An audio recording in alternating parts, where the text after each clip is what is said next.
आप सभी का फिर से इस ज्योग्राफी के महासंग्राम, जहां हमने एक एनसीईआरटी का एक सीरीज चलाया है, रफ्तार सीरीज चलाया है, जहां पर हमने आपको भूगोल क्लास 6 का एनसीईआरटी जो होल चैप्टर यानी अध्याय 1 से लेकर 7 तक हमने कंप्लीट करा दिया है, उसी का निचोड़ लेकर एमसीक्यू लेकर आज आप देख रहे होंगे स्क्रीन पर, जहां पर आपको 150 प्लस महत्वपूर्ण वास्तविक प्रश्न यानी वस्तुनिष्ठ प्रश्न आपको देखने को मिलेंगे, जो पूरे सिलेबस का क्या है, निचोड़ है। जो हमने आपको अध्याय 1 से लेकर 7 तक जो पढ़ाया है, जो खासकर क्लास 6 में, उसका पूरा का पूरा वस्तुनिष्ठ प्रश्न यानी ऑब्जेक्टिव यानी एमसीक्यू लेकर आया हूं इस यूट्यूब प्लेटफॉर्म बोले तो सक्सेस विद प्रशांत क्लास पे। ठीक है, बिना समय को खराब किए हुए अपने इस महत्वपूर्ण सेशन को हम स्टार्ट करते हैं। और मैं आपको बता दूं कि ये आपको जो अगर क्वेश्चंस देखने को मिलेंगे तो 100% पक्का है कि क्वेश्चंस आपको यहीं से देखने को मिलेंगे। और मैं आपको बता दूं कि इससे आगे कुछ भी नहीं आएगा, यानी पूरे के पूरे क्लास 6 का अगर मैं आपको एक तरीके से बता दूं तो एमसीक्यू पूरे होल चैप्टर का एमसीक्यू लेकर आया हूं मैं। ठीक है, इससे बाहर प्रश्न आपको देखने को नहीं मिलेगा। अगर आपको यह सेशन अच्छा लग रहा है, अगर मेरा पढ़ाया हुआ कंटेंट आपको अभी तक अच्छा लग रहा है, तो प्लीज इसे लाइक और सब्सक्राइब करना ना भूले। यह हमें हौसला देता है ताकि मैं आपके लिए बेहतर और बेहतर से बेहतरीन कंटेंट लाता रहूं। ठीक है, बिना समय खराब किए हुए चलिए अपने वस्तुनिष्ठ प्रश्न यानी एमसीक्यू को देखते हैं। देखिए, यानी पहला चैप्टर हमारा जो क्लास 6 का अगर मैं बात करूं,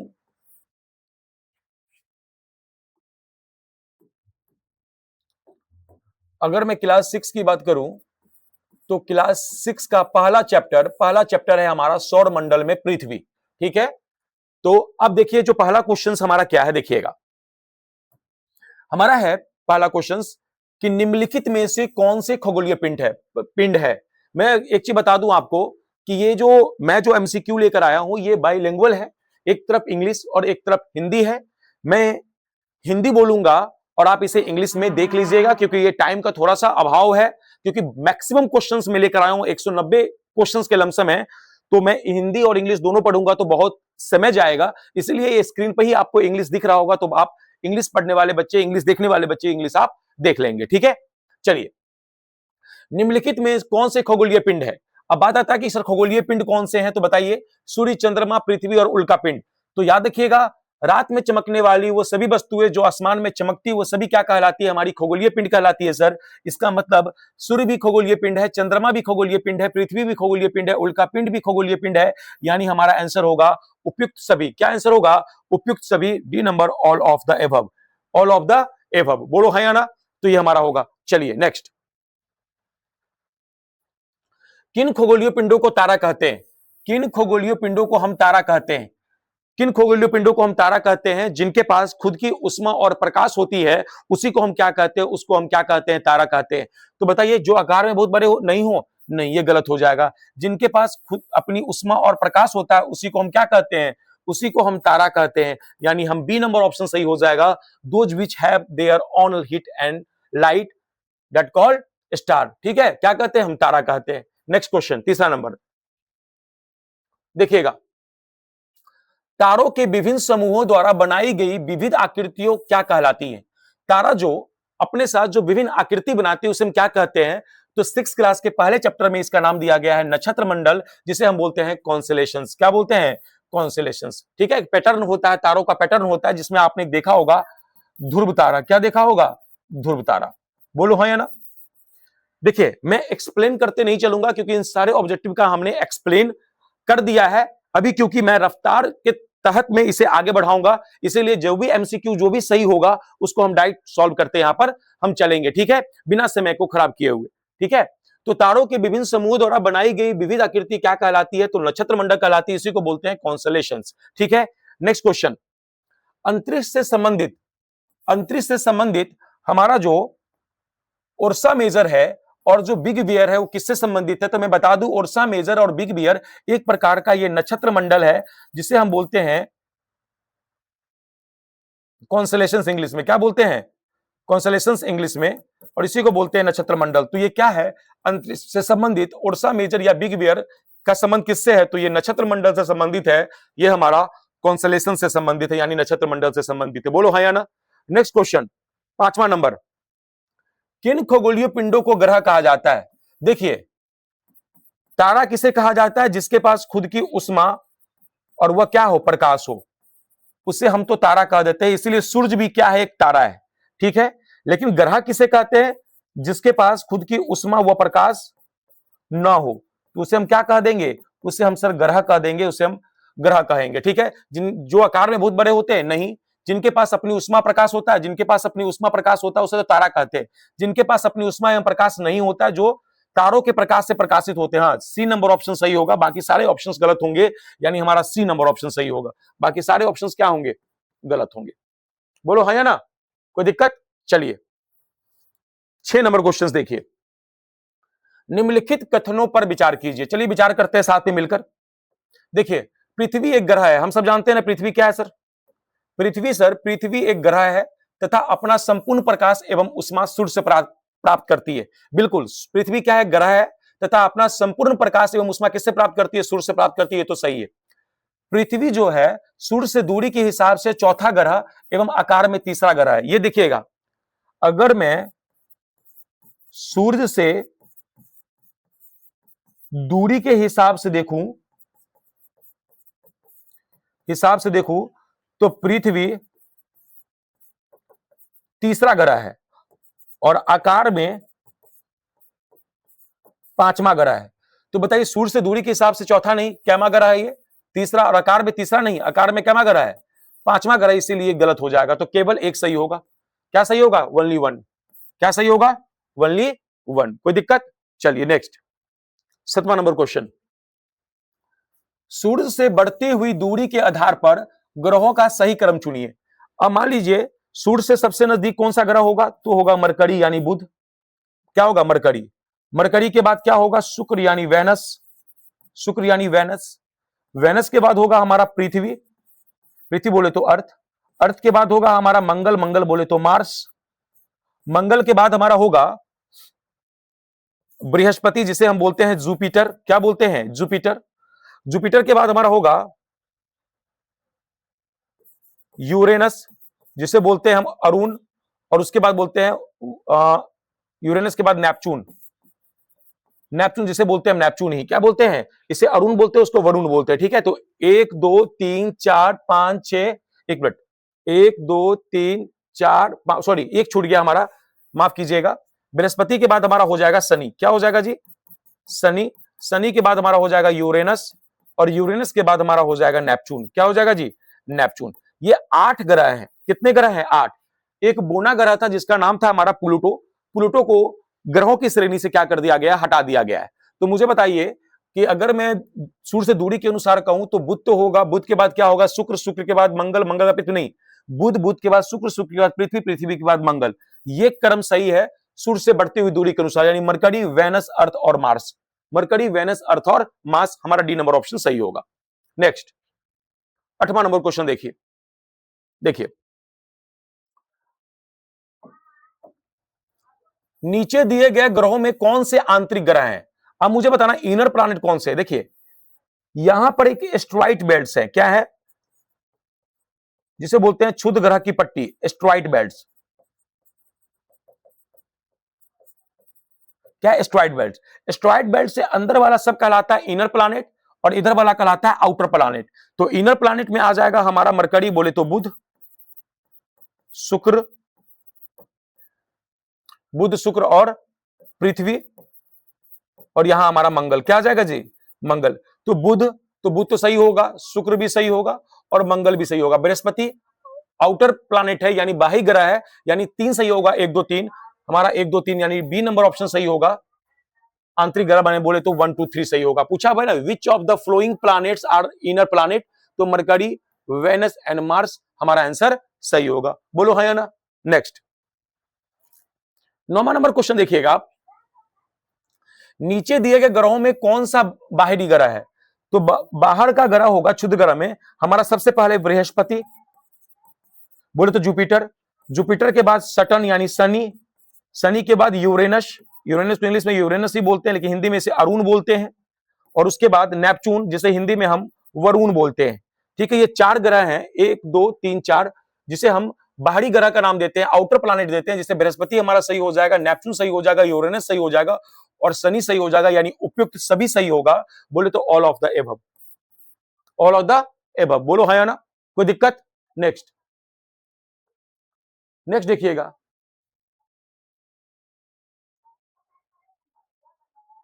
देखिएगा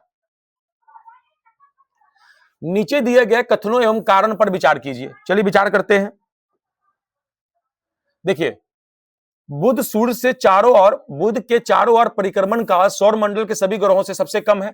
अब देखिएगा, सूर्य से जो, यानी सन है ये, सन से जो सबसे नजदीक का ग्रह होगा उसका जो परिक्रमण काल होगा, जो रोटेशन होगा, वो सबसे कम होगा और ग्रहों की अपेक्षा में।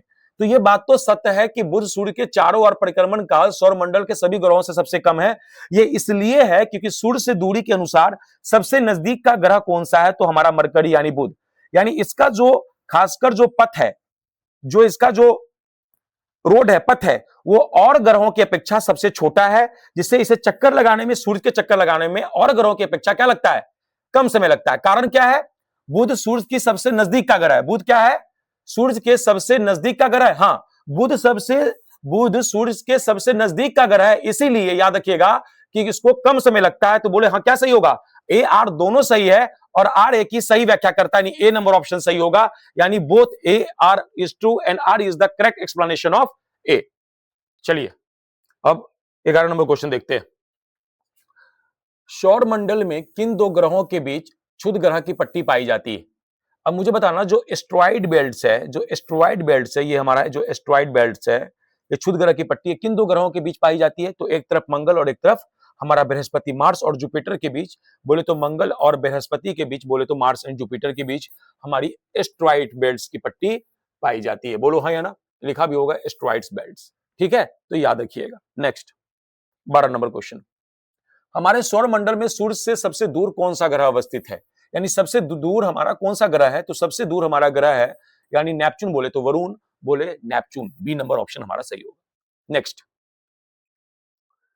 नीचे दिए गए कथन एवं कारण पर विचार कीजिए। देखिए, पृथ्वी के आकार को हम भूआब भी कहा जाता है। बिल्कुल, पृथ्वी के आकार को हम क्या कहते हैं? भूआब कहते हैं। इंग्लिश वाले बच्चे इसे इंग्लिश में देख लेंगे, भूआब को ही बोलते हैं जोइड।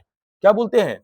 जियोइड। ठीक है, तो पृथ्वी के आकार को हम भूआब कहते हैं। और भूआब क्यों कहते हैं? क्योंकि पृथ्वी ध्रुवों के पास यानी पोल के पास थोड़ी चपटी है, इसीलिए पृथ्वी के आकार को हम क्या कहते हैं? भूआब कहते हैं। यानी ए आर दोनों सही है और आर ए की क्या है? सही व्याख्या करता है, इसीलिए ए नंबर ऑप्शन हमारा क्या हो जाएगा? सही हो जाएगा। Both A R true and R is the correct explanation of A. ठीक है, नेक्स्ट 14 नंबर क्वेश्चन, निम्नलिखित में से कौन सा कथन सत्य है? अंतरिक्ष से देखने पर पृथ्वी हरे रंग का दिखाई देता है। देखिए, अंतरिक्ष से देखने पर पृथ्वी हरे रंग का नहीं, पृथ्वी नीला रंग का दिखाई देता है, ये चीज याद रखिएगा। ब्लू, पृथ्वी का हरा रंग हमें यहां वनों के कारण दिखाई देता है, पृथ्वी हमें नीला दिखाई देता है जी, हरा दिखाई नहीं देता है। तो ये दोनों गलत हो जाएगा हमारा। बोले एक, ना तो एक और ना ही दो हमारा सही होगा, डी नंबर ऑप्शन सही होगा। ना तो एक ना तो दो हमारा, यानी सभी बाकी सभी गलत हो जाएंगे। बोलो है ना, नाइदर वन और नॉट टू। बोलो दोनों गलत है, कोई दिक्कत? नेक्स्ट, सौर मंडल का निर्माण किससे मिलकर होता है? तो जो हमारा सोलर सिस्टम है, उस सौर मंडल में ग्रह भी होता है, ग्रह के अलावा उपग्रह यानी उपग्रह भी होता है। उपग्रह बोले तो सैटेलाइट्स भी होते हैं, ठीक है, प्लैनेट्स भी होते हैं, सन भी होते हैं, मेटोराइट्स भी होता है, यानी ग्रह भी होता है, उपग्रह भी होता है, सूर्य भी होता है, उल्का पिंड भी होता है, यानी सभी को मिलाकर सौर मंडल यानी सोलर सिस्टम का निर्माण होता है। इसीलिए डी नंबर ऑप्शन सही होगा, उपयुक्त सभी, all of the above, all of the above. Next 16 number, निम्नलिखित में से कौन से कथन सत्य हैं? सौर मंडल का सूर्य का खिंचाव बल सौर मंडल को बांधे रखता है। याद रखिएगा, the gravitational pull of the sun binds the solar system, यानी सूर्य के ही ग्रेविटेशनल फोर्स की वजह से सारे ग्रह क्या होते हैं? एक अपने कक्ष में, अपने ऑर्बिट में फिक्स होते हैं, अपने ऑर्बिट में रहते हैं। ठीक है, तो किसकी वजह से? सूर्य की वजह से। सूर्य सौर मंडल के लिए प्रकाश एवं उष्मा का मुख्य स्रोत है। बिल्कुल सही बात है, सूर्य की वजह से ही सभी ग्रहों को क्या मिलता है? उष्मा प्राप्त होता है, और इसका एकमात्र स्रोत, सोर्स है, कौन सा है हमारा? सूर्य है। कौन है? सूर्य है। यानी इसका आंसर होगा एक और दो दोनों। बोले बोथ 1 and 2। Is correct. कोई दिक्कत?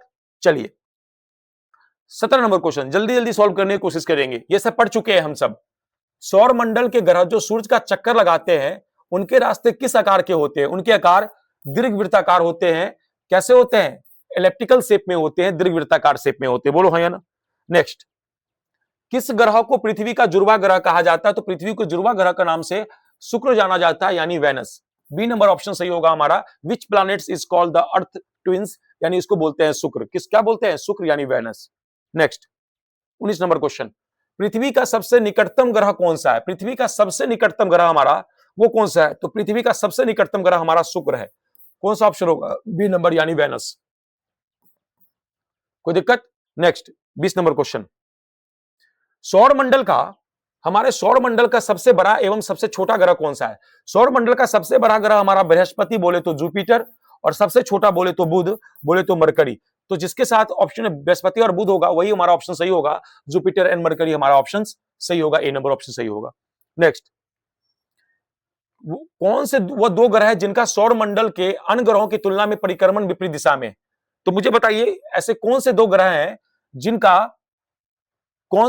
जिनका सौर मंडल में अन्य ग्रहों की तुलना में परिक्रमण विपरीत दिशा में है? तो ऐसा हो जाएगा हमारा शुक्र और यूरेनस। शुक्र और यूरेनस यानी बोले तो C number option, Venus and Uranus, C number option. Next, सभी ग्रहों की जो डायरेक्शंस है वो वेस्ट टू ईस्ट है, लेकिन इसका जो शुक्र और यूरेनस का ये कैसा है? East to west. ठीक है, ये कैसा है? सभी ग्रहों की डायरेक्शन ऐसे है, बोले तो वेस्ट टू ईस्ट। ठीक है, लेकिन ये दो ग्रह जिसे शुक्र और यूरेनस बोलते हैं इसकी डायरेक्शन कैसे है? इस तरीके से, ईस्ट टू वेस्ट। बात समझे? इसीलिए विपरीत दिशा में पूछा है परिक्रमण, तो हमारा हो जाएगा शुक्र और यूरेनस। बोलो है ना। नेक्स्ट 22 नंबर क्वेश्चन, निम्नलिखित कथनों पर विचार कीजिए। बृहस्पति, शनि और यूरेनस के चारों ओर छल्ले हैं। बिल्कुल सही बात। यह छल्ले विभिन्न पदार्थों के असंख्य छोटे छोटे पिंडों एवं पट्टियों से बने हैं। यह बात भी सही है। एक और दो दोनों सही होगा। बोथ 1 and 2 सही है। कोई दिक्कत? चलिए 23 नंबर क्वेश्चन, हमारे सौर मंडल में किन ग्रहों के पास एक भी चंद्रमा नहीं है? तो हमारे सौर मंडल में किन ग्रहों के पास एक भी चंद्रमा नहीं है? तो एक तो बृहस्पति के पास एक भी चंद्रमा नहीं है, और बताइए किसके पास नहीं है? तो शुक्र के पास एक भी चंद्रमा नहीं है। तो बुध और शुक्र के पास एक भी चंद्रमा नहीं है। इसका आंसर हो जाएगा 1 और 3। 1 और 3 डी नंबर। 1 और 3 कितना हो जाएगा हमारा आंसर? डी नंबर 1 और 3। बोलो है ना। तो एक भी चंद्रमा नहीं है, यानी उपग्रह नहीं है। पृथ्वी के पास है, शनि के पास है, यूरेनस के पास है। सर्वाधिक उपग्रहों की संख्या किसके पास है? तो शनि के पास है। उसके बाद किसके पास है? तो बृहस्पति के पास है। कोई दिक्कत? तो सर्वाधिक उपग्रह रखने वाला यानी सैटेलाइट रखने वाला, प्राकृतिक सैटेलाइट रखने वाला ग्रह का नाम क्या है? तो शनि। उसके बाद हमारा बृहस्पति होगा। ठीक है, बुध और शुक्र के पास एक भी चंद्रमा नहीं है। बात समझे? यानी एक भी उपग्रह नहीं है। पृथ्वी के पास उपग्रहों की संख्या कितनी है? तो एक। कितनी है? एक। और मंगल के पास कितनी है? तो मंगल के पास 2 है। कितनी है मंगल के पास? 2 है। नेक्स्ट, नीचे दिए ग्रहों में सबसे अधिक चंद्रमा किनके पास है? तो सबसे अधिक ग्रह किसके पास है? तो शनि के पास। किसके पास है जी? शनि के पास। सबसे अधिक चंद्रमा किसके पास है? तो सटर्न के पास, यानी ए नंबर ऑप्शन होगा। बोलो है ना। नेक्स्ट, निम्नलिखित में कौन से कथन सत्य हैं? अब देखिए, उपग्रह अपने ग्रहों की परिक्रमा करते हैं, साथ ही सूर्य की भी परिक्रमा करते हैं। याद रखिएगा, जिस प्रकार से ग्रह पृथ्वी सूर्य की परिक्रमा करता है, उसी तरह उपग्रह ग्रहों की परिक्रमा करता है, और साथ साथ सूर्य की भी क्या करता है? परिक्रमा करता है। तो यह बात तो सही है। पृथ्वी के उपग्रह चंद्रमा का व्यास पृथ्वी के व्यास से आधा है? नहीं, पृथ्वी के व्यास से आधा नहीं है, 1/4 है। यह याद रखिएगा। आधा कहना गलत होगा, यानी 2 नंबर गलत है, 1 नंबर सही है। एक मिनट, पृथ्वी के उपग्रह चंद्रमा के व्यास से आधा है, ऐसा और भी ऑप्शंस होंगे। उपग्रह अपने एक तो सही है, इसका ऑप्शंस आप ऐसे बना ले, इसका only 1, only 2, only 1 and 2, none of these। तो इसका आंसर हो जाएगा only 1। क्या आंसर हो जाएगा जी? only 1। क्या हो जाएगा आंसर? only 1। क्योंकि ऑप्शन देखिए ना, 3 और 4, 3 भी है, लेकिन हमारे पास कितने क्वेश्चंस हैं, कितने स्टेटमेंट्स हैं? 1-2 ही स्टेटमेंट्स हैं। तो इसका आंसर हो जाएगा only 1। ठीक है, चलिए नेक्स्ट। अब 26 नंबर, प्राचीन भारत के प्रसिद्ध खगोल शास्त्री कौन थे? यानी who was the famous astronomer of ancient India, तो वो थे कोई और नहीं, वो थे हमारे आर्यभट्ट। कौन थे? आर्यभट्ट। सी नंबर ऑप्शंस, बोलो हाँ या ना, कौन थे? आर्यभट्ट। कोई दिक्कत? चलिए 27 नंबर क्वेश्चन, नीचे दिए गए कथन एवं कारण पर विचार कीजिए। कथन ए, पृथ्वी से हमें चंद्रमा का केवल एक ही भाग दिखाई देता है। यह बात सत्य है, कथन तो सत्य है। चंद्रमा के द्वारा पृथ्वी का एक चक्कर पूरा करने में लगने वाला समय अपने अक्ष पर एक चक्कर पूरा करने में लगने वाले समय के बराबर होता है, इसीलिए पृथ्वी से हमें चंद्रमा का केवल एक ही भाग दिखाई देता है। ए और आर दोनों सही है, आर ए की सही व्याख्या करता है। ए नंबर ऑप्शन सही होगा, बोलो हाँ या ना, ए नंबर ऑप्शन हमारा सही होगा। कोई दिक्कत? नेक्स्ट 28 नंबर, सूर्य के चारों ओर चक्कर लगाने वाले पत्थर के छोटे छोटे टुकड़े को उल्का पिंड कहते हैं। देखिए ये बात तो सही बात है कि कथन देखेंगे तो सूर्य के चारों ओर चक्कर लगाने वाले पत्थरों के छोटे छोटे टुकड़े को हम उल्का पिंड कहते हैं, यानी इसको क्या कहते हैं? हम इसको मेट्रोराइट्स कहते हैं। ये बात तो सही बात है। कथन, खुले आकाश में फैली एक छोर से दूसरे छोर तक चौड़ी सफेद पट्टी जो लाखों तारों का समूह, उसे क्या कहते हैं? आकाशगंगा। ये बात भी सही है। आकाशगंगा किसे कहते हैं? तो ये एक प्रकार का सफेद चादर है, ये असंख्यक तारों का एक नदी जैसा एक प्रतीत होता है, असंख्यक तारों का एक समूह, जिसे हम क्या कहते हैं? आकाशगंगा कहते हैं। कोई दिक्कत? तो स्टेटमेंट 1 और स्टेटमेंट 2 दोनों सही है, एक और दो दोनों सही है, बोथ 1 and 2 करेक्ट। आइए 29 नंबर पे, राशियों की कुल संख्या कितनी है? राशियों की कुल संख्या, what is the total number of जोडिक science, राशि जिसे बोलते हैं, वो कितनी है? तो वो है हमारी 12। कितनी है जी? 12 है। कितनी है? 12 है। नेक्स्ट, सौर परिवार का मुखिया कौन है? तो सौर परिवार का मुखिया कोई और नहीं, सौर परिवार का मुखिया हमारा सूर्य है। कौन है? ये सब जानता है, सन है यानी सूरज है। अगर ये सेशन आपको अच्छा लग रहा है, मेरा पढ़ाया हुआ सेशन आपके काम आ रहा है, तो इसे लाइक सब्सक्राइब करना ना भूले। ये हमें हौसला देता है ताकि मैं बेहतर और बेहतर से बेहतरीन कंटेंट मैं आपके समक्ष लाता रहूं। ठीक है, मेरा एक ही उद्देश्य है, जब तक मैं आपको सिलेक्शन के पोस्ट पर ना पहुंचा दूं तब तक ये क्लास मेरी रुकेगी नहीं और इस तरीके के कंटेंट आपके लिए आता रहेगा। ठीक है, चाहे वो आगामी एग्जामिनेशन आप किसी भी एग्जाम में आप बैठने जा रहे हैं, चाहे वो टीचर के एग्जाम में बैठने जा रहे हैं, चाहे आप बीपीएससी के एग्जाम में बैठने जा रहे हैं, चाहे एसएससी के एग्जाम में बैठने जा रहे हैं, चाहे रेलवे के एग्जाम हो, चाहे वो जीडी का एग्जाम हो, चाहे वो किसी पुलिस का एग्जाम हो, यानी किसी भी कॉम्पिटिटिव एग्जाम में अगर वो जीके जीएस पोर्शंस आते हैं, वहां पर आपको ये मदद करेगा और आपको एक सेफ जोन में लेकर जाएगा। ठीक है, ये सेशन देखना ना भूले, ये आपके लिए बहुत हेल्पफुल होगा। ठीक है, तो कौन सा होगा हमारा? सी नंबर ऑप्शन यानी सन। नेक्स्ट, क्योंकि पढ़ना तो पड़ेगा। ग्रहों की कुल संख्या कितनी है? हम सब जानते हैं। What is the total number of planets in our solar system? सब जानते हैं। पहले 9 थे, अब कितने हो गए? अब सर हो गए 8। कितने हो गए सर? अब हो गए हमारे 8। कोई दिक्कत? कितने हो गए सर? 8। कोई दिक्कत? नेक्स्ट, आकाशीय पिंड। अब देखिएगा, आकाशीय पिंड एवं दी गई विशेषताओं का सही मिलान कीजिए। चलते करते हैं, अब मिलान कीजिए।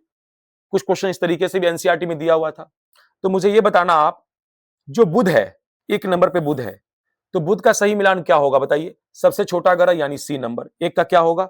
तो आप कहोगे सी। दूसरा नंबर, पृथ्वी क्या है? तो याद रखिएगा पृथ्वी क्या है, यहां देखिएगा, नीला ग्रह बोले तो डी नंबर यानी 2 का डी। तीसरा, चंद्रमा क्या है? तीसरा चंद्रमा क्या बताइए? तो ये हमारा हो जाएगा पृथ्वी का उपग्रह, क्या हो जाएगा? बी नंबर, 3 का बी। चौथा अगर हम देखें, उल्का पिंड क्या बताइए? आकाश में चक्कर लगाने वाले पत्थर के छोटे टुकड़े यानी बोले तो 4 का ई। और 5 बोले तो आकाश गंगा क्या है? तो लाखों तारों के गंगा का समूह यानी बोले तो 5 का ए। और 6 बोले तो ब्रह्मांड क्या है? लाखों तारों का समूह। क्या है? लाखों तारों का समूह बोले तो एफ। बोले हाँ या ना? इस तरीके से तो आपको दिख रहा होगा। कोई दिक्कत? यहां देख लीजिए। आगे 33 नंबर क्वेश्चन, रिक्त स्थानों की पूर्ति करें। चलिए पूर्ति करते हैं रिक्त स्थानों की। शुद्ध ग्रह डैश एवं ग्रहों की कक्षाओं के बीच पाया जाता है, तो हम जानते हैं मंगल बोले तो मार्स और बृहस्पति बोले तो जुपिटर, इन दोनों के बीच में। बोलो है या ना? सही कहा सर। सूर्य के सबसे नजदीक का ग्रह कौन सा है? तो बुध यानी मरकरी। सौरमंडल का सबसे बड़ा ग्रह कौन सा है? तो सर बृहस्पति बोले तो जुपिटर। तारों से हमें उत्तर दिशा का पता चलता है, तो सर ध्रुव तारों से, पोलर स्टार से। पृथ्वी का एक नक्षत्र को डैश दिनों में पार करता है, तो 27 दिनों में। कितने दिनों में? 27 दिनों में। सूर्य का प्रकाश पृथ्वी तक डैश में पहुंचता है, तो सूर्य का प्रकाश पृथ्वी तक डैश में पहुंचता है, तो सर 8 मिनट 20 सेकंड में पहुंचता है। 8 मिनट 20 सेकंड में पहुंचता है। कोई दिक्कत? तो याद रखिएगा, देख लीजिए आगे। अब आ जाइए क्लास 6 का ही अध्याय 2, जिसका नाम है ग्लोब अक्षांश देशांतर, जिसे इंग्लिश में बोलते हैं लैटिट्यूड एंड लॉन्गिट्यूड। ठीक है, अब देखिए, अब सेकंड चैप्टर पे आ जाते हैं, इसके एमसीक्यू पर। वादा किया है हमने कि एक भी एमसीक्यू मैं नहीं छोड़ूंगा। जहां तक मैं आपको गारंटी देता हूं कि अगर ये पूरे सेशन को, ऑब्जेक्टिव सेशन को आप देख लेते हैं, मेरा पढ़ाया हुआ अभी तक के लेक्चर को देख लेते हैं, तो मैं गारंटी कहता हूं कि जो सेशन हमने स्टार्ट किया है एनसीईआरटी का 6 से लेकर 12 तक, जिसका पहला पड़ाव हमने क्लास 6 का ज्योग्राफी लिया है, और उस ज्योग्राफी के क्लास को अगर आप देख लेते हैं, तो मैं वादा करता हूं कि आप एक मजबूत स्थिति में होंगे और आप क्वेश्चन को डील करने की स्थिति में होंगे। ठीक है, क्योंकि इसमें मेहनत लगा है, कंटेंट पे मेहनत लगा है। आगामी एग्जाम के ट्रेंड को देखते हुए हमने statement wise questions, one liner questions, सारे क्वेश्चंस का हमने समावेशन अपनी क्लास में किया है। ठीक है, चलिए देखिएगा, विषुवत वृत्त का अक्षांश कितना होता है? तो हम सबने क्लास में देखा था कि सर विषुवत वृत्त 0 डिग्री को इंडिकेट करता है, इसीलिए विषुवत वृत्त का जो अक्षांश होता है वो कितना होता है सर? वो 0 डिग्री होता है। विषुवत वृत्त को हम बोलते हैं क्या? Latitude of the equator. क्या बोलते हैं? इक्वेटर बोलते हैं, जिसे हम 0 डिग्री को इंडिकेट करता है। ये बीचों बीच होता है इस तरीके से, इसे हम 0 डिग्री कहते हैं। कोई दिक्कत? नेक्स्ट देखिएगा, यहां पर उत्तर ध्रुव वृत्त स्थित है, यानी where is the north pole circle located. उत्तर ध्रुव वृत्त यानी कहां होगा? तो उत्तर में होगा, यहां होगा, ये नॉर्थ में है। और इसे ये कितना पर है? तो सर ये हमारा 66.5 डिग्री नॉर्थ में है। बोलो है ना। और इसी को हम बोलते हैं कौन सा सर्कल? तो इसी को बोलते हैं आर्कटिक सर्कल। क्या बोलते हैं? और इसी को बोलते हैं हम नॉर्थ पोल सर्कल। क्या बोलते हैं? और इसी को बोलते हैं हम सर्किल।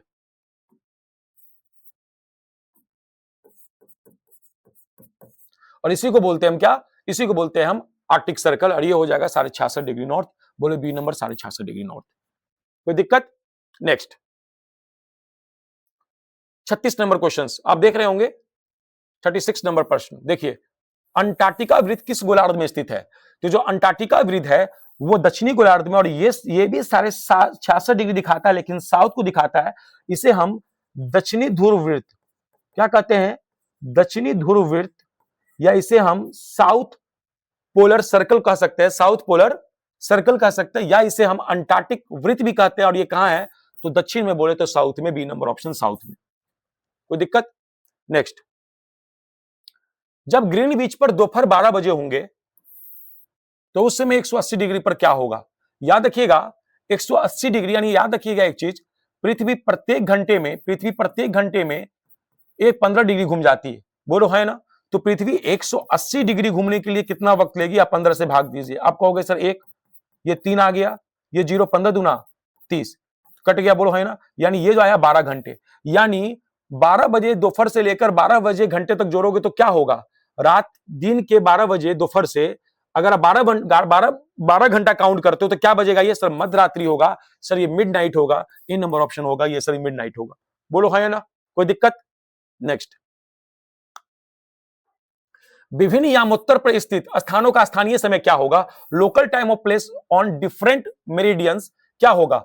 विभिन्न यामोत्तर पर स्थित स्थानों का स्थानीय समय क्या होगा? अगर विभिन्न यामोत्तर इस तरीके से है, विभिन्न यामोत्तर इस तरीके से है, तो सभी का स्थानीय समय में क्या होगा? अंतर होगा, अलग अलग होगा। यानी कैसा होगा सर? अलग अलग, डिफरेंट होगा। B number option. क्या होगा सर? B number option. कोई दिक्कत? नेक्स्ट, असम का धुबरी नामक स्थान कहां स्थित है? तो असम का धुबरी नामक स्थान हमने भी जस्ट बताया था आपको क्लास में कि 26 डिग्री उत्तरी अक्षांश एवं 90 डिग्री पूर्वी देशांतर पर स्थित है। यानी A number option 26 degree and north latitude and 90 degree east longitude पर अवस्थित है हमारा धुबरी। जो धुबरी है कहां पर? तो असम राज्य में। ये याद रखिएगा क्योंकि एग्जाम, ये हमारा एनसीईआरटी का एग्जाम्पल है, तो ये हमारे लिए महत्वपूर्ण हो जाता है। कोई दिक्कत?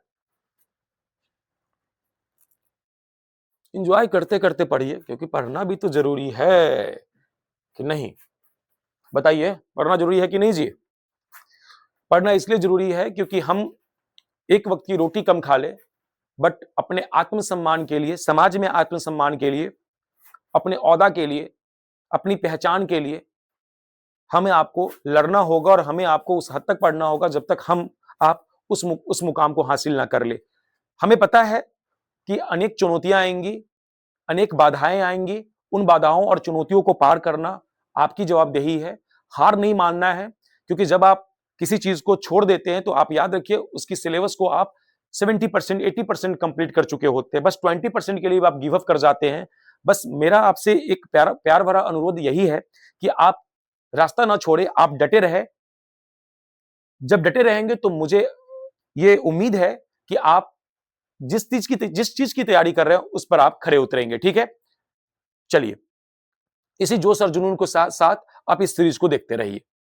देखिए, देशांतर की कुल संख्या कितनी है? तो देशांतर की कुल संख्या बोले तो लॉन्गिट्यूड, कितने लॉन्गिट्यूड्स है? तो 380 लॉन्गिट्यूड्स है, यानी ए नंबर ऑप्शन सही होगा, यानी 360 लॉन्गिट्यूड्स है। बोलो हाँ या ना? नेक्स्ट देखिएगा, एक देशांतर से दूसरे देशांतर की दूरी तय करने में सूरज को कितना समय लगता है? जैसे मान लीजिए एक देशांतर यहां है और एक देशांतर यहां है, तो यहां से सूरज को यहां तक पहुंचने में लगभग लगभग कितने डिग्री, यानी पृथ्वी प्रत्येक डिग्री घूमने के लिए 4 मिनट का समय लेती है। यानी कितने, यानी 1 डिग्री पृथ्वी मूव कर दी तो कितने मिनट का समय लेगी सर? 4 मिनट का समय लेगी, यानी ए नंबर ऑप्शन सही होगा, ए नंबर, यानी 4 मिनट्स। कितने मिनट्स? 4 मिनट्स। कोई दिक्कत?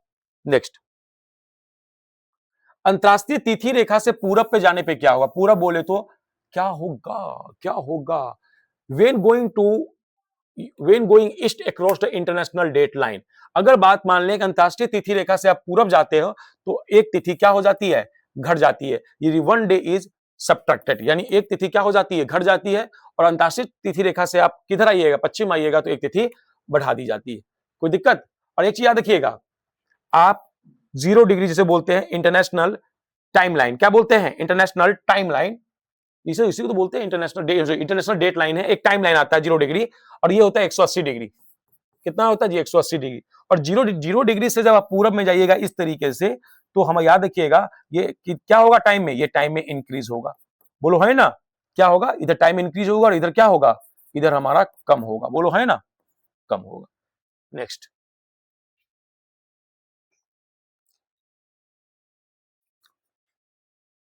देखिए 43 नंबर, ये एनसीईआरटी में ही दिया हुआ है ये हमारा, और इस खाली स्थान को भरना है।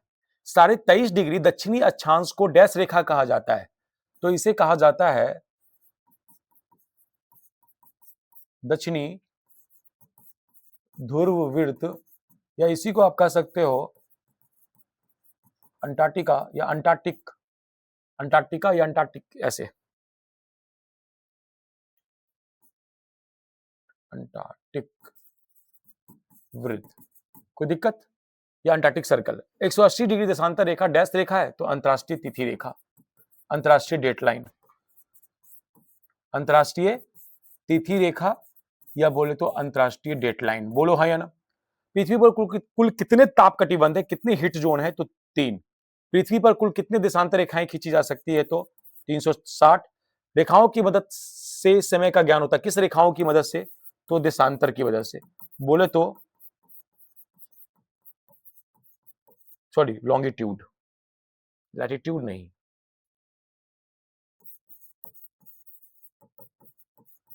लॉन्गिट्यूड। तो याद रखिएगा, ये हमने हिंदी में से लिख दिया। इसे बोलते हैं, एक बार मैं इंग्लिश में से लिख दूं, इसे बोलते हैं south pole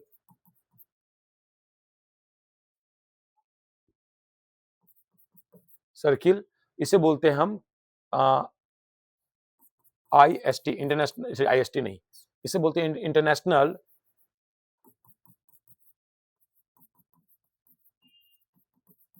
international date line. ये चीज याद रखिएगा, बाकी हमने यहां लिख दिया है। कोई दिक्कत? चलिए आगे। अब यहां देखिएगा 44, एक ही यामोत्तर पर सभी स्थानों का स्थानीय समय कितना होता है? अगर एक ही यामोत्तर हो, उसमें सभी स्थानों का एक ही यामोत्तर पर सभी स्थानों का स्थानीय समय क्या होगा? तो याद रखिएगा वो एक समान होगा यानी सेम होगा एक ही आम उत्तर पर। तो याद रखिए क्या होगा हमारा ऑप्शन सेम होगा। नेक्स्ट 45 में किस यामोत्तर रेखा को भारतीय मानक यामोत्तर माना गया है?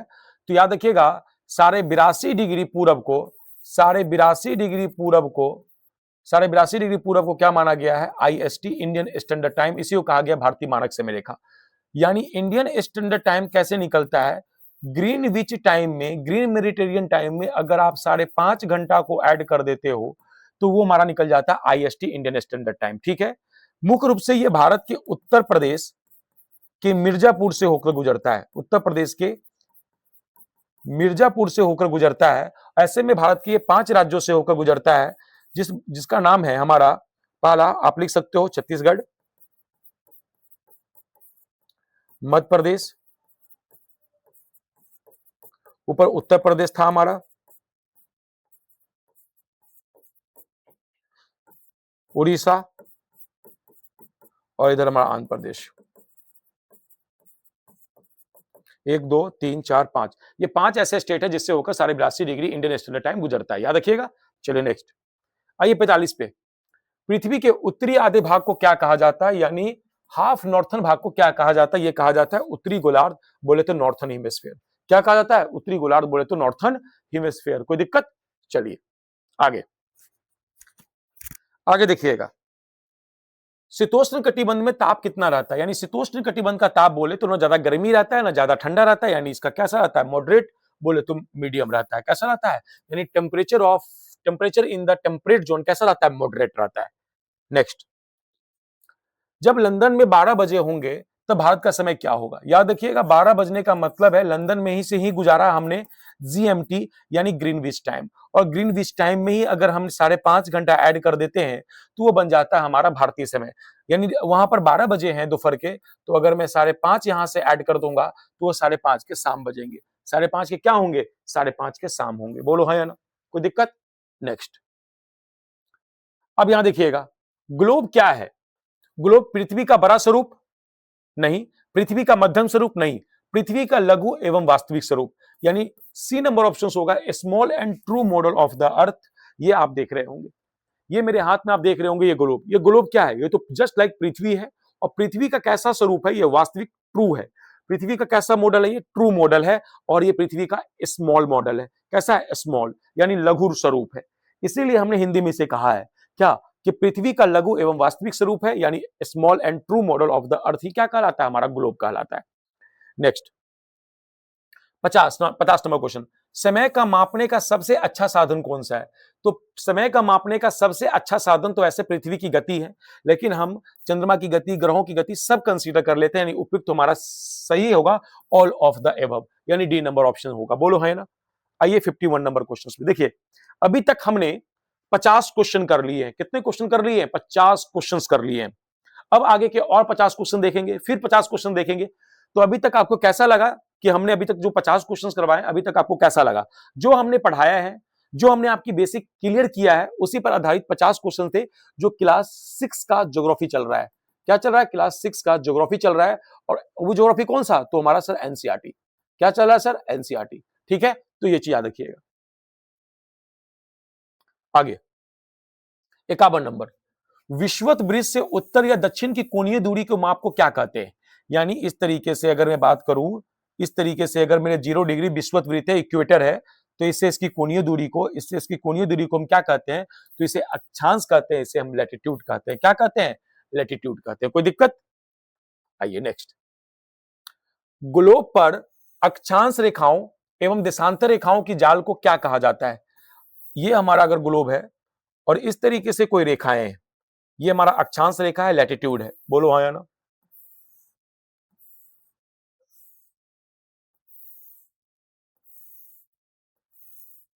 और ये हमारा लॉन्गिट्यूड है।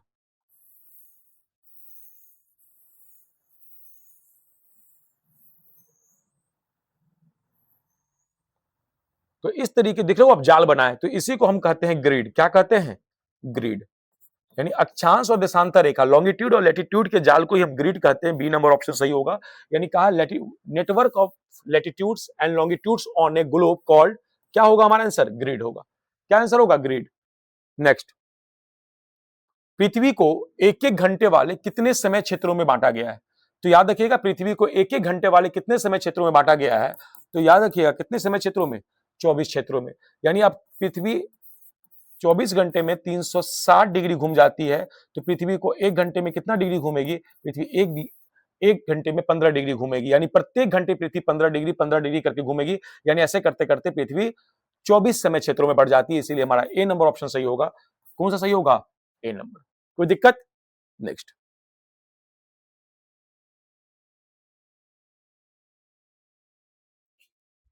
विषुवत वृत्त के संदर्भ में नीचे दिए कथनों पर विचार कीजिए। करते हैं।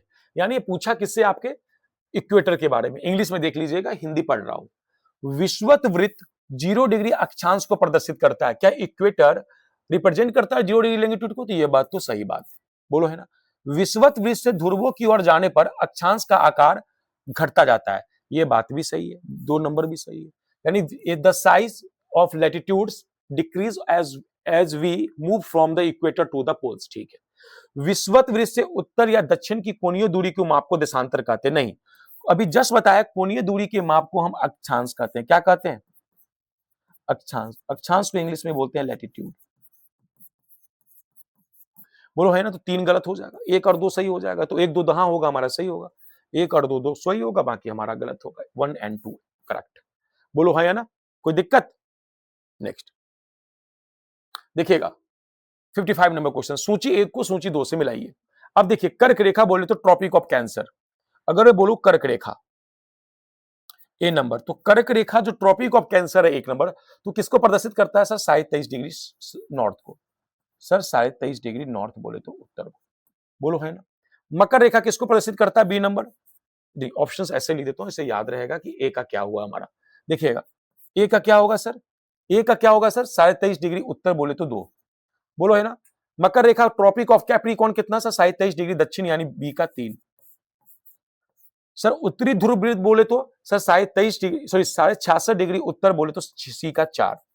और डी दक्षिणी ध्रुव वृत्त सर, तो दक्षिणी ध्रुव वृत्त 66.5 डिग्री दक्षिण बोले तो 1।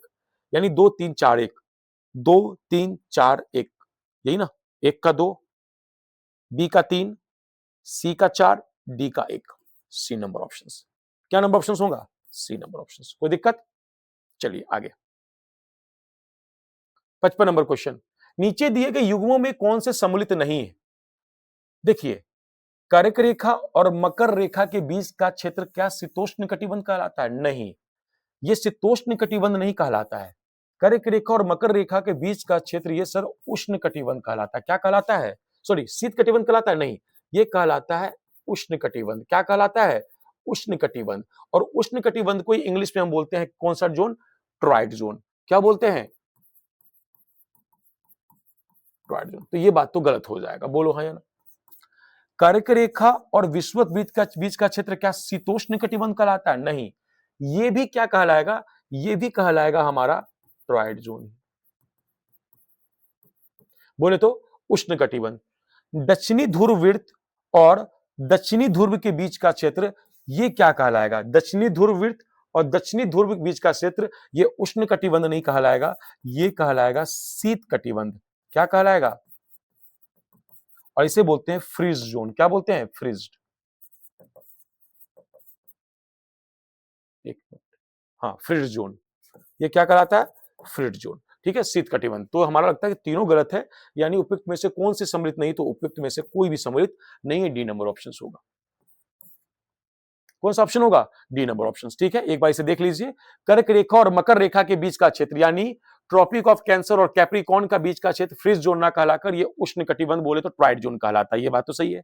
Area between tropic of cancer and equator ये टेम्परेट जोन ना कहलाकर ये कहलाता है हमारा ट्राइड जोन। ठीक है, क्योंकि कर्क रेखा और मकर रेखा के बीच में ही ट्रॉपिक ऑफ कैंसर और ट्रॉपिक ऑफ कैप्रिकॉर्न के बीच में इक्वेटर आता है, तो ये भी हमारा क्या कहलाएगा? ट्राइड जोन कहलाएगा। Area between the Antarctic circle and south pole ये ट्राइड जोन ना कहला के ये फ्रीज जोन कहलाएगा। इसीलिए उपयुक्त सभी गलत है, यानी ऑल ऑफ द एबव। पूछा भी तो क्या है? नॉट करेक्टली मैच, यानी कोई मैच नहीं कर रहा है। बोलो है ना। चलिए नेक्स्ट, 57 नंबर। विषुवत वृत्त से ध्रुवों तक स्थित सभी समानांतर वृत्तों को अक्षांश वृत्त कहते हैं। ये बात तो सही है। ए नंबर। सभी अक्षांश रेखाओं का आकार एक समान रहता है? नहीं, सभी अक्षांश रेखाओं का आकार एक समान नहीं रहता है, वो जैसे जैसे ऊपर पोल की तरफ बढ़ते चलेंगे, जैसे जैसे हम पोल की तरफ बढ़ते चलेंगे वैसे वैसे आकार हमारा घटता चला जाता है। इसीलिए केवल एक सही होगा, ए नंबर ऑप्शन सही होगा, केवल एक सही, ओनली वन सही। कोई दिक्कत? नेक्स्ट, उत्तरी ध्रुव से दक्षिणी ध्रुव को जोड़ने वाली संदर्भ रेखा को क्या कहा जाता है? जिस तरीके से ये ग्लोब है, ये हमारा नॉर्थ है, ये हमारा साउथ है, और उत्तरी नॉर्थ से साउथ को जोड़ने वाली एक संदर्भ रेखा को हम कहते हैं लॉन्गिट्यूड, इसे हम कहते हैं देशांतर, या इसे कहते हैं प्रमुख यामोत्तर, या इसे हम कहते हैं देशांतरी यामोत्तर रेखा। बी नंबर ऑप्शन होगा, meridian of longitude, B number option. कोई दिक्कत? नेक्स्ट, किस स्थान का मानक समय निर्धारित करने का आधार क्या होता है? किसी भी स्थान का मानक समय निर्धारित करने का जो आधार होता है वो क्या होता है? वो होता है हमारा प्रमुख यामोत्तर, यानी बोले तो क्या, प्राइम मेरिडियन, यानी बोले तो प्रमुख यामोत्तर। इसे बोलते हैं 0 डिग्री देशांतर। क्या बोलते हैं? 0 डिग्री देशांतर। इसे बोलते हैं 0 डिग्री लॉन्गिट्यूड। क्या बोलते हैं? 0 डिग्री देशांतर या 0 डिग्री लॉन्गिट्यूड। कोई दिक्कत? ये चीज याद रखिएगा। कोई आगे बढ़ो, चलिए देखिएगा 60 नंबर क्वेश्चन, निम्नलिखित में से कौन सा कथन सत्य है? अब बताइए कौन से कथन सत्य है? प्रमुख यामोत्तर तथा 180 डिग्री यामोत्तर मिलकर पृथ्वी को समान भागों में विभक्त करती है। बात तो सही है। 180 डिग्री पूरब और 180 डिग्री पश्चिम यामोत्तर एक ही रेखा पर स्थित है। ये बात भी सही है, यानी एक और दो दोनों सही है। ठीक है, एक और दो दोनों सही है, बोले तो एक और दो दोनों, C number option, both 1 and 2। ठीक है, नेक्स्ट, ग्रीन कथन और कारण, ग्रीनविच से पूरब के स्थानों का समय आगे होता है तथा पश्चिम का पीछे पीछे। हमने कहा ना कि ग्रीनविच लंदन में अवस्थित है, इंग्लैंड में है, और हम सब पूरब वाले देश है, तो इसीलिए ग्रीनविच के टाइम से पूरब वाले देश का समय आगे होगा और पश्चिम वाले का पीछे, यानी वेस्ट वाले का पीछे। ये बात तो कथन सही है। कारण देखते हैं, कारण क्या कहता है? पृथ्वी अपने काल्पनिक अक्ष पे पूरब से पश्चिम की ओर घूमता है। ये बात थोड़ी है, पृथ्वी अपने काल्पनिक अक्ष पे पूरब से पश्चिम थोड़े, पश्चिम से पूरब की ओर घूमता है, पश्चिम से पूरब। तो कारण गलत है, यानी ए सही है, आर गलत है। ए सही है और गलत है। A is true and R is false. Next, पृथ्वी अपने अक्ष पर 1 डिग्री घूमने में कितना समय लेती है? पृथ्वी 1 घंटे में, याद रखिएगा, 15 डिग्री घूमती है, और पृथ्वी 1 डिग्री घूमने के लिए 4 मिनट का समय लेती है। कितने मिनट का समय लेती है? 4 मिनट का। यानी पृथ्वी अपने अक्ष पर 1 डिग्री घूमने के लिए कितने, यानी how much time does the earth taken to rotate 1 degree on its axis? 4 minutes. कितने मिनट्स? 4 मिनट्स। नेक्स्ट, 63, यदि कोई स्थान ग्रीनविच से 20 डिग्री पूरब में स्थित है, तब ग्रीनविच और उस स्थान के समय में कितना अंतर होगा? देखिएगा, पृथ्वी 1 डिग्री घूमने के लिए 4 मिनट का समय लेती है, तो पृथ्वी 20 डिग्री घूमने के लिए कितना मिनट का समय लेगी? तो 20 इंटू 4 सर 80 मिनट, और 80 मिनट को अगर घंटे में तब्दील करेंगे तो सर ये 1 घंटा कितना मिनट हो जाएगा सर? 20 मिनट, यानी इसका आंसर हो जाएगा 1 घंटा 20 minute, B number option, 1 hours 20 minutes, B number option. कोई दिक्कत? नेक्स्ट, भारत के किस यामोत्तर को मानक समय माना जाता है? तुम याद रखिएगा, 23.5 डिग्री, सॉरी 82.5 डिग्री पूरब को। भारत के किस यामोत्तर को, देशांतर को मानक समय माना गया है? तो 82.5 डिग्री पूरब को। किसको? 82.5 डिग्री पूरब को, याद रखिएगा, 82.5 डिग्री ईस्ट को। नेक्स्ट, भारत का मानक समय ग्रीनविच से कितना आगे या पीछे है? ये तय रखिएगा, आगे है, क्योंकि हम पूरब में पढ़ते हैं, आगे है, तो यानी जो भी पीछे पीछे है उसको खत्म कर दीजिए। यानी 4.5 घंटा आगे नहीं, कितना? 5.5 घंटा आगे। कितना घंटा आगे है ग्रीनविच से? 5.5 घंटा आगे। बोलो हाँ या ना। नेक्स्ट, प्रतिदीप्त वृत्त, सर्किल ऑफ इल्यूमिनेशन किसे कहते हैं? सर्किल ऑफ इल्यूमिनेशन यानी इल्यूमिनेशन उसे कहते हैं जो पृथ्वी पर दिन और रात को विभाजित करने वाले एक काल्पनिक रेखा है, बोले तो इमेजिनरी लाइन होते हैं, जो पृथ्वी को दिन और रात में विभाजित करता है। ठीक है, तो ग्लोब पर वह वृत्त जो तापमान को विभाजित करता है? नहीं। ग्लोब पर वह वृत्त जिसके द्वारा किसी स्थान की सही स्थिति ज्ञात की जाती है? नहीं। ग्लोब पर वह वृत्त जो दिन तथा रात को विभाजित करता है? जी बिल्कुल सही बात है सर, सी नंबर ऑप्शन होगा, यानी the circle of the globes that divided day and night, that called circle of illuminations, बोले तो प्रतिदीप्त वृत्त। कोई दिक्कत? चलिए नेक्स्ट, अब आता है कितना नंबर क्वेश्चन पे? 67 नंबर पे। देखिएगा, निम्नलिखित में कौन सी ऋतुओं में परिवर्तन का सबसे बड़ा कारण है? तो ऋतु में परिवर्तन किसकी वजह से होता है? Which of the followings is the causes of changes in season. पृथ्वी के चारों ओर सूरज के चारों ओर पृथ्वी की स्थिति में परिवर्तन, पृथ्वी का गुरुत्वाकर्षण बल, ये तो नहीं होगा। चंद्रमा का पृथ्वी के चारों ओर स्थिर कक्षा में परिभ्रमण नहीं, उपयुक्त सभी नहीं। देखिए ऋतुओं में सबसे बड़ा कारण यह है कि सूर्य के चारों ओर पृथ्वी की स्थिति में परिवर्तन का ही मेन वजह है कि ऋतुओं में परिवर्तन होता है, यानी ए नंबर ऑप्शन होगा, change in the position of the earth around the sun. A number option सही होगा। चलिए 68 नंबर देखिएगा, प्यार से पढ़िएगा। दूसरे ब्लैक से यूज कर लेता हूं क्या। 21 जून को पृथ्वी का उत्तरी गोलार्ध सूरज की तरफ झुका होता है, ठीक है। सूरज की किरणें कर्क रेखा पर सीधी पड़ती है, यानी ट्रॉपिक ऑफ कैंसर पर सीधी पड़ती है कब, 21 जून को। अगर 21 जून को सूरज की सीधी किरणें कहां पड़ती है तो ट्रॉपिक ऑफ कैंसर पे पड़ती है, ट्रॉपिक ऑफ कैंसर पे, बोले तो कर्क रेखा, बोले तो कोई दिक्कत। जिसके परिणाम स्वरूप अधिक उष्मा प्राप्त होती है, बिल्कुल। इस क्या होती है कि यहां पर अधिक हीट प्राप्त होता है, ठीक है। इन क्षेत्रों में सबसे लंबा दिन यानी 21 जून को डे कैसा होगा, लंबा होगा, और नाइट कैसा होगा तो छोटा होगा, स्वाभाविक बात है, राइट, ठीक है। इस तरीके से तो याद देखिएगा। और अभी जस्ट आप देखेंगे तो अभी जस्ट 21 जून हमारा बीता है, और 21 जून को क्या था कि सबसे उत्तरी गोलार्ध में सबसे लंबा दिन और सबसे छोटी रातें थी, ठीक है। ये चीज देखिएगा। और 21 जून को क्या मनाया जाता है, याद है, 21 जून को मनाया जाता है वर्ल्ड योगा डे, विश्व योग दिवस, ये चीज याद रखिएगा, ठीक है। तो ये चीज ठीक है, तो याद रखिएगा। इन सबसे लंबा दिन होता है, सबसे छोटी रातें होती, लिखा भी है। पृथ्वी की इस अवस्था को क्या कहते हैं, पृथ्वी की इसी अवस्था को कहते हैं उत्तरी अयनांत, इसको बोलते हैं समर सोलेस्टिक, सोलेस्टिक, ठीक है। क्योंकि जहां सूरज की रोशनी, क्योंकि कर्क रेखा कहां है, उत्तर में है, और उत्तर में ही क्योंकि सूरज की रोशनी यानी सूरज की रोशनी ज्यादा प्राप्त हो रही है उत्तर में, यानी कर्क रेखा पर, इसीलिए दिन लंबी हो गई, रात छोटी हो गई। इसी अवस्था को उत्तर अयनांत यानी समर सोलेस्टिक्स का सोलेस्टिक्स कहते हैं, ठीक है, याद रखिएगा। ए नंबर ऑप्शन हो जाएगा। नेक्स्ट,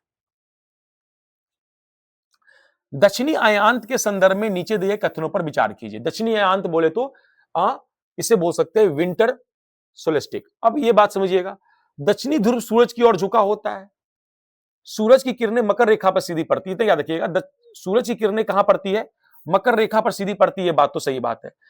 ये याद रखिएगा, उत्तरी अयनांत में सूरज की किरणें कर्क रेखा पर सीधी पड़ती है, और दक्षिणी अयनांत में याद रखिएगा कि सूरज की किरणें मकर रेखा पर सीधी पड़ती है। दक्षिणी गोलार्ध में जब पड़ेगी तो याद रखिएगा वहां पर छोटे दिन एवं लंबी रात वाली ऋतु होती है, नहीं। याद रखिएगा इससे क्या होगा कि दक्षिणी गोलार्ध में जब मकर रेखा पर सूरज की किरणें सीधी पड़ेगी तो वहां पर दिन बड़े हो जाएंगे, और क्या हो जाएंगे, एक मिनट, दक्षिणी गोलार्ध में छोटे दिन एवं लंबी रात वाली ऋतु होती है। तो याद रखिएगा यहां पर अगर इस संदर्भ में देखें तो दक्षिणी गोलार्ध में छोटे दिन एवं लंबी रात वाली ऋतु होती है, नहीं। यहां पर क्या हो जाएंगी, यहां पर दिन बड़े हो जाएंगे और रात क्या हो जाएंगी, रात हमारी छोटी हो जाएंगी। ये बात तो सही, ये बात तो गलत है, ये बात तो हमारा गलत है, बोलो हाँ या ना, ये कोई दिक्कत। और हमारा क्या हो जाएगा, दक्षिणी ध्रुव सूरज की ओर झुका होता है, इसका मतलब हो जाएगा हमारा सी नंबर ऑप्शन 1 और 2। क्या हो जाएगा जी, 1 और 2, ठीक है। क्या हो जाएगा 1 एंड 2, कोई दिक्कत। तो ये देख ली 69 क्वेश्चंस। आइए 70 नंबर क्वेश्चंस पे। विषुव के संदर्भ में नीचे दिए कथनों में कौन से कथन सत्य हैं, और ये हमारा अध्याय कौन सा है, देखिए ये पृथ्वी की गतियां, और ये क्लास 6 के 3 चैप्टर्स के भी क्वेश्चन चल रहे हैं, ठीक है। देखिए विषुव के संदर्भ में, विषुव को इंग्लिश में बोलते हैं इक्विनॉक्स, देखो ना इंग्लिश में लिखा होगा इक्विनॉक्स। और विषुव की स्थिति साल में 2 ही बार बनती है, एक बार बनती है कब, मार्च में 21 मार्च को, और एक बार बनती है 23 सितंबर को, ठीक है।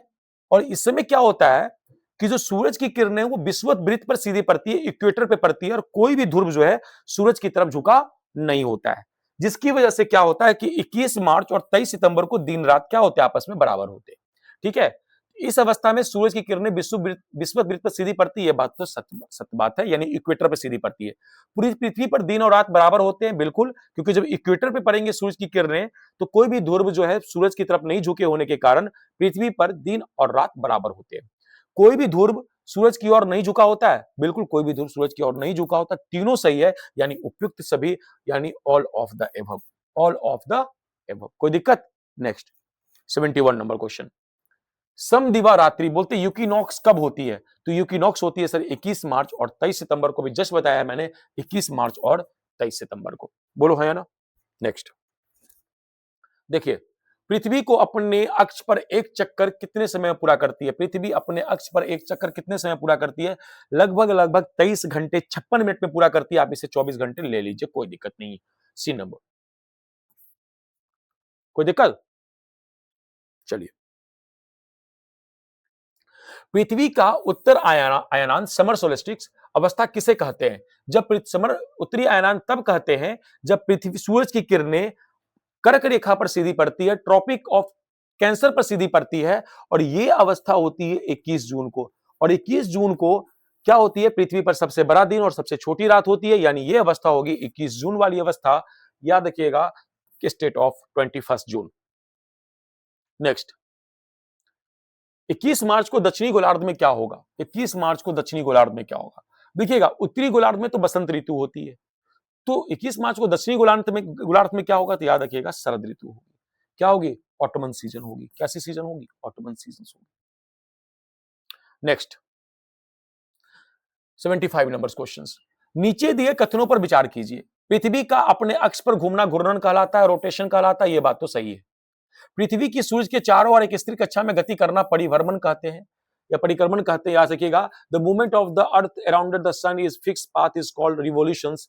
ठीक है, ये बात भी याद रखिएगा, ये बात भी सही है। एक और दो दोनों सही होगा। सूर्य के चारों ओर पृथ्वी की सूर्य के चारों ओर एक स्थिर कक्षा में गति करना परिभ्रमण कहलाता है, रिवोल्यूशंस कहलाता है। बोथ 1 and 2 आर करेक्ट, यानी हमारा सही होगा। नेक्स्ट, पृथ्वी अपने अक्ष पर कितनी डिग्री झुकी हुई है? याद रखिएगा, पृथ्वी अपने अक्ष पर 23.5 डिग्री झुकी हुई है।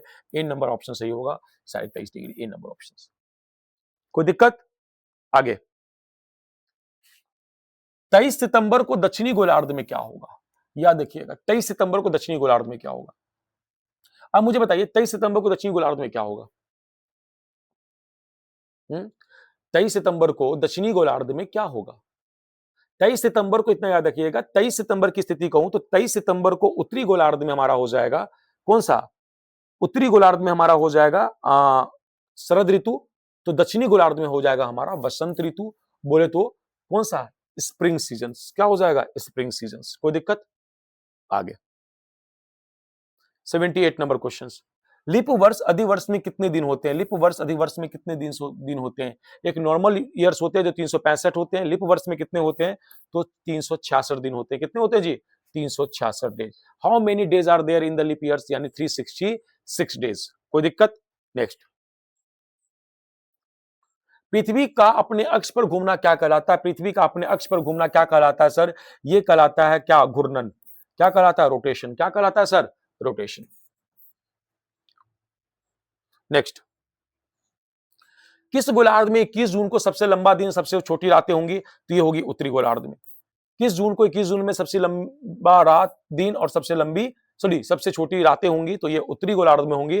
बोले तो नॉर्थन हेमिस्फीयर, ए नंबर ऑप्शंस। कोई दिक्कत? चलिए 81 नंबर क्वेश्चन। किस तिथि को सूरज की किरणें मकर रेखा पर सीधी पड़ती है? तो किस तिथि को सूरज की किरणें मकर रेखा पर सीधी पड़ती है? तो यह है दिसंबर की स्थिति, यह है 22 दिसंबर को। कब है जी? 22 दिसंबर। बोले तो सी नंबर ऑप्शन, 22 दिसंबर। कोई दिक्कत? नेक्स्ट, पृथ्वी अपने अक्ष पर किस दिशा में घूमती है? तो पृथ्वी अपने अक्ष पर पश्चिम से पूरब की तरफ घूमती है। बी नंबर ऑप्शन हो जाएगा। बोले तो west to east, west to east. Next, पृथ्वी का अक्ष क्या कहलाता है? पृथ्वी का अक्ष एक काल्पनिक रेखा है, इमेजिनरी लाइन है, यानी बी नंबर ऑप्शन होगा। यानी कैसा होगा? पृथ्वी का अक्ष एक इमेजिनरी लाइन है, B number option. Next question, 21 जून को सूरज की किरणें सीधी कहां पड़ती है? तो ये कर्क रेखा पर सीधी पड़ती है, यानी ट्रॉपिक ऑफ कैंसर पर सीधी पड़ती है, बी नंबर ऑप्शन। कोई दिक्कत? देख रहे हैं ना कितनी बेहतरीन सेशन है। अगर ये सेशन आपको अच्छा लग रहा है, बेहतरीन लग रहा है, तो इसे लाइक और सब्सक्राइब करना ना भूले। यह हमें हौसला देता है ताकि मैं बेहतर और बेहतर से बेहतरीन कंटेंट मैं आपके लिए लाता रहूं, क्योंकि यह आपके एग्जाम, आने वाले सभी एग्जामिनेशन के लिए अति महत्वपूर्ण सेशन चल रहा है। ठीक है, जहां हमने पूरे होल चैप्टर यानी 6 क्लास का ज्योग्राफी का पूरे चैप्टर का मैं एमसीक्यू लेकर आया हूं। ठीक है, नेक्स्ट देखिए, पृथ्वी की कौन सी गतियां? तो पृथ्वी की दो गतियां जिसको बोलते हैं परिक्रमण गति, घूर्णन गति, यानी ए और बी दोनों सही होगा। यानी both 1 and 2, A and B correct.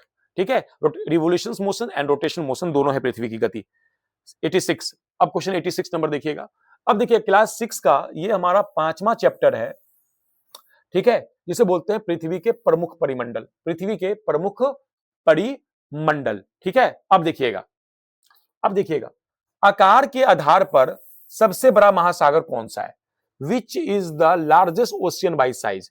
अब मुझे बताइए, आकार में सबसे बड़ा जो महासागर है, इसको याद करने का तरीका है पैसा।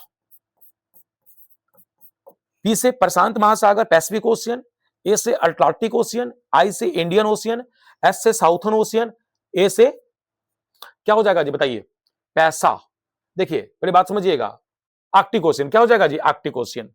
देखिएगा यहां पर, देखिएगा यहां पर, ये हमारा हो जाएगा प्रशांत महासागर, अटलांटिक महासागर, Indian ocean, southern ocean, Arctic ocean. तो आकार के आधार पर सबसे बड़ा महासागर कौन सा है? तो प्रशांत महासागर बोले तो Pacific Ocean, B number option.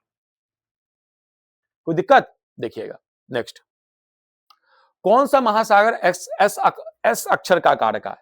अगर मैं प्रशांत महासागर को देखूं तो ये वृत्ताकार है, सर्कुलर सर्कुलर शेप में। ठीक है, हिंद महासागर को देखूं तो ये त्रिभुजाकार है, ट्रायंगुलर शेप में है। और मैं अटलांटिक महासागर को देखूं तो ये एस अक्षर का आकार का है। तो हमारा इसके अकॉर्डिंग सी नंबर ऑप्शन हो जाएगा अटलांटिक ओशियन। ठीक है, वृत्ताकार मतलब सर्कुलर शेप, त्रिभुजाकार का मतलब ट्रायंगुलर शेप। ठीक है, तो पूछा है किस ओशियन के बारे में पूछा है, एस अक्षर किस ओशियन का है? तो अटलांटिक ओशियन का है। नेक्स्ट, यदि पृथ्वी पर CO2 की मात्रा 0.04% से बढ़कर 1% हो जाएगा तो क्या होगा? स्वाभाविक बात है, गर्मी बढ़ जाएगी, गर्मी बढ़ने से ग्रीन हाउस इफेक्ट बढ़ेगा, जिससे तापमान बढ़ जाएगा, बर्फ पिघलेंगे, समुद्र का जलस्तर बढ़ जाएगा। ठीक है, तो इस तरीके से बहुत चीज देखने को मिलेगा, इसलिए ग्रीन हाउस इफेक्ट बढ़ेगा, यानी green house effect will be increase, temperature will be rise. ये बी नंबर ऑप्शन होगा। नेक्स्ट, वायुमंडल का घनत्व सबसे अधिक कहां होता है? तो याद रखिएगा, वायुमंडल की जो डेंसिटी होती है, डेंसिटी वो सबसे अधिक होती है समुद्र लेवल पे, यानी सी लेवल पे। कहां पर होती है? सी लेवल यानी समुद्र तल पे, यानी बोले तो समुद्र तल पे। और सबसे कम कहां होती है? तो पहाड़ों पे। यानी जैसे जैसे जमीन से ऊपर जाएंगे आप, जैसे जैसे ऊपर जाएंगे वायुमंडल यानी एटमॉस्फेयर का डेंसिटी आपको कम होता चला जाएगा। नेक्स्ट, वायु हमेशा किस दिशा में बहती है? याद रखिएगा, आपको हमने बताया कि वायु हमेशा उच्च दाब यानी high pressure to low pressure की तरफ बहती है, यानी उच्च दाब से निम्न दाब की ओर, यानी from high pressure to low pressure की तरफ बहती है। ठीक है, नेक्स्ट, गतिशील वायु को क्या कहते हैं? गतिशील वायु को हमेशा याद रखना, ये विंड कहा जाता है, यानी पवन कहा जाता है। ये याद रखिएगा, सी नंबर पवन, यानी विंड। कोई दिक्कत? नेक्स्ट क्वेश्चन, वायु दाब मापने के यंत्र का क्या नाम है? वायु दाब मापने का यंत्र यानी एटमॉस्फेरिक प्रेशर को मेजर करने का सबसे बड़ा instrument used to measure air pressure, हाँ, एटमॉस्फेरिक प्रेशर मापने का सबसे बड़ा जो यंत्र है वो क्या है? बैरोमीटर है। बी नंबर ऑप्शन हो जाएगा बैरोमीटर। नेक्स्ट, 93 नंबर क्वेश्चन, जीव मंडल किन किन तीन मंडलों से मिलकर बना है? तो हमने कहा था कि इस तरीके से बताया था हमने कि ये भाग तीनों जिस जगह पे मिल रहे हैं, इस तरीके से आप समझ लीजिए।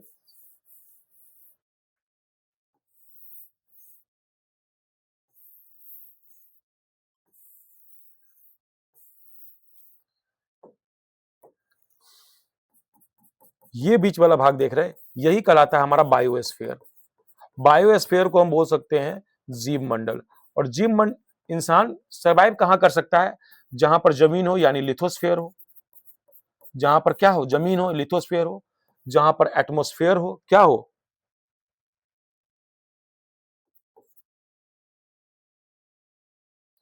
पहले हाइड्रोस्फीयर, और क्या हो? तीन चीज, चार चीज बना दिया हमने, एटमॉस्फेयर। ठीक है, तो तीन चीज हो, क्या हो? स्थल मंडल, जलमंडल, वायुमंडल। बी नंबर ऑप्शन सही होगा, यानी लिथोस्फीयर, हाइड्रोस्फीयर एंड एटमॉस्फेयर, तब जाकर जीवन की कल्पना की जा सकती है। नेक्स्ट,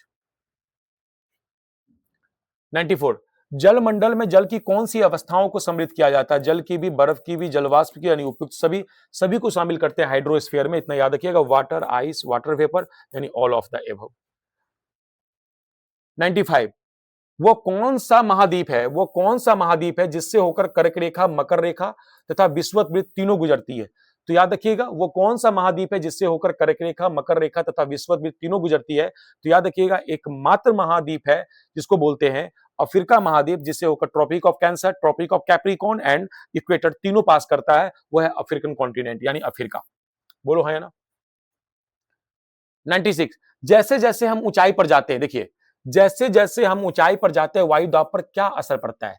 तो जैसे देखिएगा, हमने कहा ना कि जैसे जैसे आप ऊपर जाएंगे, जैसे जैसे आप ऊपर जाएंगे, याद रखिएगा वायु दाब जो होगा, एयर प्रेशर होगा, वो कम होता चला जाएगा। इसीलिए जब पर्वतारोही जब पर्वत पे चढ़ते हैं तो अपने साथ ऑक्सीजन सिलेंडर लेकर चढ़ते हैं। इसीलिए याद रखिएगा क्या होगा, घटता है, क्या होता है सर, डिक्रीज होता है। ठीक है, नेक्स्ट 97 नंबर, जीव मंडल के प्राणियों को मुख्य रूप से कितने भागों में बांटा गया है। तो याद रखिएगा जीव मंडल के प्राणियों को मुख्य रूप से दो भागों में ही बांटा गया है। एक तो याद रखिएगा animal kingdom and plant kingdom, प्राणी जगत एवं पादप जगत। बोले तो बी नंबर ऑप्शन होगा दो, बी नंबर ऑप्शन यानी दो। नेक्स्ट ये देखिएगा 98, दक्षिणी अमेरिका महाद्वीप के संदर्भ में यानी आपको साउथर्न अमेरिका के बारे में, कॉन्टिनेंट साउथ अमेरिका कॉन्टिनेंट के बारे में कुछ बात दिया है। इसके पूरब में प्रशांत महासागर और पश्चिम में अटलांटिक महासागर। देखिए सबसे पहले मैं आपसे कहूं, इस तरीके से मैं अगर साउथ अमेरिका को बना लूं, तो साउथ अमेरिका के, याद रखना साउथ अमेरिका के जो पूरब की बात करूं तो इधर पूरब पड़ जाएगा।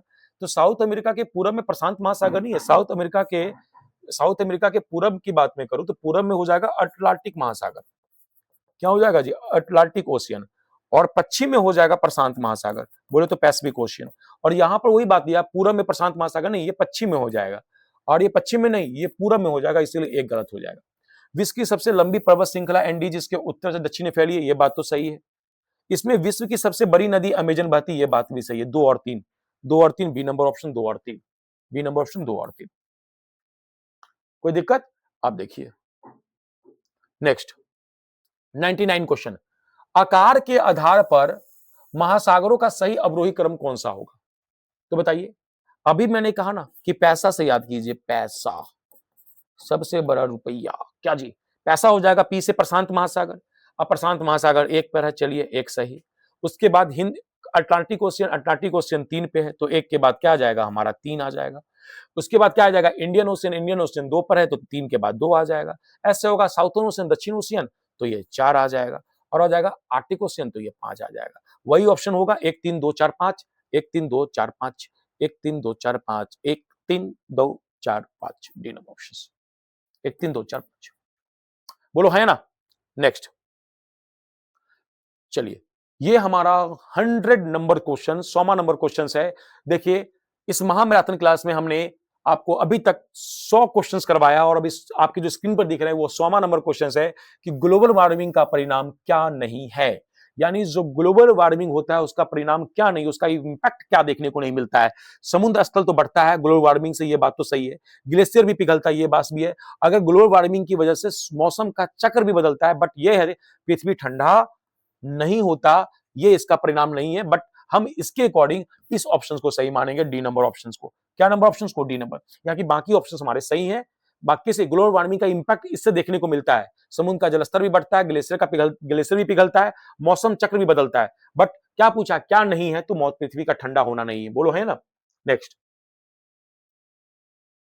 आइए 101 नंबर, जलवायु परिवर्तन और भूमंडलीय तापन में क्या अंतर? भूमंडलीय तापन को ही बोलते हैं हम ग्लोबल वार्मिंग। क्या बोलते हैं? और ग्लोबल वार्मिंग की वजह से ही हमारा क्या होता है, जलवायु परिवर्तन होता है, क्लाइमेट चेंजेज होता है। तो भूमंडलीय तापन की वजह से जलवायु परिवर्तन हो रहा है। हाँ, ये बात तो जरूर कर सकते हो कि कोई संबंध नहीं है, संबंध है जी, ये गलत हो जाएगा। जलवायु परिवर्तन से ग्लोबल वार्मिंग होती है? नहीं नहीं नहीं, भूमंडलीय तापन की वजह से जलवायु परिवर्तन हो रहा है, बी नंबर ऑप्शन सही होगा। कौन सा होगा जी? Climate changes is happening because of global warming, B number option सही होगा। बोलो है ना। नेक्स्ट, CO2 गैस वायुमंडल में कितने परसेंट है?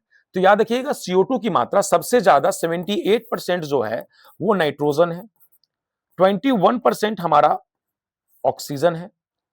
अगर मैं आर्गन की बात करूं तो लगभग 0.9% के लमसम, 0. ठीक है। और मैं अगर CO2 कार्बन डाइऑक्साइड की बात करूं तो ये 0.04% के लमसम। ठीक है। तो ये क्या पूछा है, CO2 गैस वायुमंडल में कितने परसेंट है? 0.04%, 0.04%। ये हमारा नाइट्रोजन का हो जाएगा, ये हमारा ऑक्सीजन का हो जाएगा, ये हमारा आर्गन हो जाएगा। और ये तो अभी जस्ट हमने कहा CO2 जो हमारा ऑप्शन होगा। बोलो है ना सही, डी नंबर ऑप्शन सही। नेक्स्ट, वायुमंडल की सबसे निचली परत कौन से है? वायुमंडल के सबसे निचली परत याद रखिएगा, इसे हम कहते हैं ट्रोपोस्फेयर। क्या कहते हैं? ट्रोपोस्फेयर। क्या कहते हैं? ट्रोपोस्फेयर। सबसे याद रखिएगा, मैं बता देता हूं, ट्रोपोस्फेयर से ऊपर स्ट्रेटोस्फेयर, उसके बाद याद रखिएगा मीसोस्फेयर, फिर उसके बाद बोलते हैं सॉरी ठीक, हाँ मीसोस्फेयर, फिर मध्यमंडल जिसे बोलते हैं, फिर क्या आता है हमारा वायुमंडल, यानी सबसे जो बाहरी भाग है वो हमारा हो जाएगा एक्सोस्फेयर, और सबसे निचला हो जाएगा क्षोभ मंडल, और क्षोभ मंडल से ऊपर हो जाएगा हमारा समताप मंडल यानी स्ट्रेटोस्फेयर। यानी याद रखिएगा इसका आंसर क्या होगा, सबसे निचला परत तो हो जाएगा हमारा क्षोभ मंडल, बोले तो ट्रोपोस्फेयर। कोई दिक्कत? नेक्स्ट ये देखिए, वायुमंडल में नाइट्रोजन गैस जीवधारियों की वृद्धि में सहायक होती है। 104 नंबर क्वेश्चन, वायुमंडल में जो नाइट्रोजन गैस है वो जीवधारियों की वृद्धि में सहायक होती है। बिल्कुल, जो नाइट्रोजन होती है ना, नाइट्रोजन जो होती है वो किसी भी प्राणियों के लिए ग्रोथ के लिए बहुत जरूरी है, और कार्बन डाइऑक्साइड पेड़ पौधों की वृद्धि के लिए आवश्यक है। ये बात भी सही है, यानी एक और दो दोनों सही है। हमारा वही ऑप्शन सही होगा जो दोनों को सही बता रहा होगा। सी नंबर ऑप्शन दोनों को सही बता रहा है, इसीलिए सी नंबर ऑप्शन हमारा सही होगा। बोलो हाँ या ना? नेक्स्ट नेक्स्ट देखिएगा, किस महाद्वीप को द्वीपीय महाद्वीप कहते हैं? द्वीपीय महाद्वीप किसको कहते हैं पता है आपको? यानी मैं आइलैंड क्या बोलते हैं, आइलैंड कॉन्टिनेंट किसे बोलते हैं पता है? जो चारों तरफ से समुद्र से घिरा हो, पानी से घिरा हो, और वो एकमात्र महाद्वीप है जिसका नाम है ऑस्ट्रेलिया। क्या नाम है जी? ऑस्ट्रेलिया। यानी ऑप्शंस क्या होगा? डी नंबर ऑप्शन सही होगा, ऑस्ट्रेलिया। बोलो हाँ या ना? नेक्स्ट देखिएगा, नीचे दिए कथन एवं कारण पर विचार कीजिए। नीचे दिए गए कथन एवं कारण पर विचार कीजिए। पृथ्वी के तापमान में वृद्धि को भूमंडलीय तापन कहते हैं। बिल्कुल, पृथ्वी के तापमान में वृद्धि होता है, इसे हम ग्लोबल वार्मिंग कहते हैं। क्या कहते हैं? ग्लोबल वार्मिंग कहते हैं। बोलो है ना? कारण क्या है? क्या ये कार्बन डाइऑक्साइड की मात्रा में वृद्धि से होता है? बिल्कुल, जो ग्लोबल वार्मिंग होता है, जो हमारा ग्लोबल वार्मिंग होता है वो पृथ्वी के तापमान में वृद्धि के कारण से होता है। तो ए और आर दोनों सही है, और आर जो है ए का सही व्याख्या कर रहा है, इसलिए ए नंबर ऑप्शन सही होगा। ए आर दोनों सही है, और आर ए की सही व्याख्या करता है। ठीक है, ए आर दोनों सही, आर ए की सही व्याख्या यहां लिख दो, व्याख्या नहीं करता है, बट ए नंबर ऑप्शन सही होगा। A option both A and R is true, R is the correct explanation of, यहां छूट गया है, बोथ both A and R are true and R is the correct explanation of A। ठीक है, तो ये आप सही कर लीजिएगा, कोई दिक्कत? चलिए नेक्स्ट देखिए, सुएज नहर किन दो महाद्वीप को जोड़ती है, अलग करती है? सुएज महाद्वीप, सुएज नहर किन दो महाद्वीप को जोड़ती है, अलग करती है? क्वेश्चन क्या है? Which two continent does the Suez canal connect और सेपरेटेड? किसको करती है बताइए? तो ये करती है सुएज नहर अफ्रीका और एशिया को। किसको करती है जी? अफ्रीका और एशिया को, अफ्रीका और एशिया को। ये चीज याद रखिएगा। 107 नंबर क्वेश्चन हो गए। चलिए 108 नंबर क्वेश्चन देखिए, क्या है? उत्तरी अमेरिका, नॉर्थ अमेरिका, दक्षिणी अमेरिका बोले तो साउथ अमेरिका महाद्वीप किस देश में मिलते हैं, या किससे जुड़े हुए हैं? तो ये पनामा स्थल संधि जुड़े हुए हैं। ए नंबर ऑप्शन होगा पनामा स्थल संधि। ठीक है, इसलिए याद रखिएगा। नेक्स्ट, बेरिंग जल संधि किन दो महाद्वीपों को अलग करती है? तो ये करती है एशिया और उत्तरी अमेरिका को। Which two continents does the Bering strait separate Asia and north America? B number options. कोई दिक्कत? नेक्स्ट चलिए इसको देखते हैं 110 नंबर क्वेश्चन को। अच्छा क्वेश्चन, अगर मैं यहां देखूं तो प्रशांत महासागर कैसा है सर? प्रशांत महासागर सर कैसा है सर? तो प्रशांत महासागर लगभग वृत्ताकार है। कैसा है सर? 1/3। कोई दिक्कत? लगभग वृत्ताकार है। बोलो है ना? अटलांटिक महासागर कैसा है सर? तो अंग्रेजी का एस आकार का है, यानी बी का कितना हो जाएगा सर? बी का, सॉरी एक ऐसे करके मैं लिख देता हूं, ए का कितना हो जाएगा सर? 1/3। बोलो है ना? बी का कितना हो जाएगा सर? अटलांटिक महासागर कैसा है? अंग्रेजी भाषा का एस आकार का। हिंद महासागर कैसा है? त्रिभुजाकार, यानी सी का 1, सी का 1। और आर्कटिक महासागर कहां है? ये सब जानता है सर। कहां है सर आर्कटिक महासागर? तो ये उत्तरी ध्रुव के चारों ओर, तो यहां हो जाएगा सी का 4। सॉरी एक, ये तो ठीक है, सी का 1 सही है। मैं भी ना, ज्यादा लंबा क्लास हो रहा है थोड़ा सा, इसीलिए सी का क्या हो रहा है सर?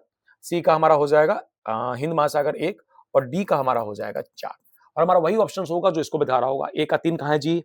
देखिए A3 ठीक है, B2 नहीं, A3, B2, C1, D4, 3 2 1 4, 3 2 1 4, 3 2 1 4, 3 2 1 4। बोलो है ना? 3 2 1 4। कोई दिक्कत? चलिए नेक्स्ट यदि पृथ्वी पर सारा पानी सूख जाए तो कौन सा महासागर सबसे पहले दिखना बंद हो जाएगा? सर, दिखना वही महासागर सबसे पहले बंद हो जाएगा जो सबसे छोटा होगा। और सबसे छोटा महासागर कौन सा है? आर्कटिक महासागर। सबसे छोटा महासागर कौन सा? आर्कटिक महासागर। आपके फीलिंग के साथ खिलवाड़ करने की कोशिश किया है एक क्वेश्चंस, और कुछ भी नहीं है। बात समझे? नेक्स्ट, पेंजिया क्या था? पेंजिया क्या था पूछा, व्हाट इज पेंजिया? तो पेंजिया क्या, करोड़ों साल पहले सभी महाद्वीपों का एक साथ जुड़ा भूभाग ही क्या कहलाया? पेंजिया कहलाया। The supercontinent where all land masses were joined millions of years ago. पता है क्या हुआ कि सभी, आप जितना भी देख रहे हैं ना महाद्वीप, वो महाद्वीप नहीं थे, सभी आपस में जुड़े हुए थे। एक ऐसा विस्फोट हुआ जिसकी वजह से, या आपस में प्लेट टूटे, जिससे सभी महाद्वीप एक दूसरे से क्या हो गए? अलग हो गए। उसी को कहा जा रहा था पेंजिया। क्या कहा जा रहा था? पेंजिया। नेक्स्ट, आइए 113 नंबर क्वेश्चन पे। अटलांटिक महासागर की तटरेखा पोताश्रय एवं पत्तनों के निर्माण के लिए आदर्श स्थिति रखती है। ये बात तो सही है। इसीलिए सबसे बिजी जो ओशियन है वो कौन सा है? Atlantic oceans. यानी the coastline of the Atlantic oceans is ideal और फॉर पोर्ट्स एंड हर्बोर्ट्स। यानी याद रखिएगा, व्यापार की दृष्टि से अटलांटिक महासागर सबसे बिजी महासागर इसलिए है क्योंकि ये आदर्श स्थिति मानी जाती है। किसके लिए? व्यापार के लिए। क्योंकि कहा गया तटरेखा पोतसाई एवं पत्तनों के निर्माण के लिए आदर्श स्थिति। क्यों? क्योंकि अटलांटिक महासागर की तटरेखा सीधी एवं चौड़ी नहीं, नहीं नहीं नहीं नहीं नहीं, अटलांटिक महासागर की तटरेखा कटी और क्या है? फटी है। याद रखिएगा, इस वजह से यहां पर पोर्ट का निर्माण हो पाया है। सीधी और चौड़ी रहती तो नहीं हो पाता। इसलिए कारण तो गलत है बट कथन सही है। ए सही है बट आर गलत है। A is true, R is false. कोई दिक्कत? नेक्स्ट,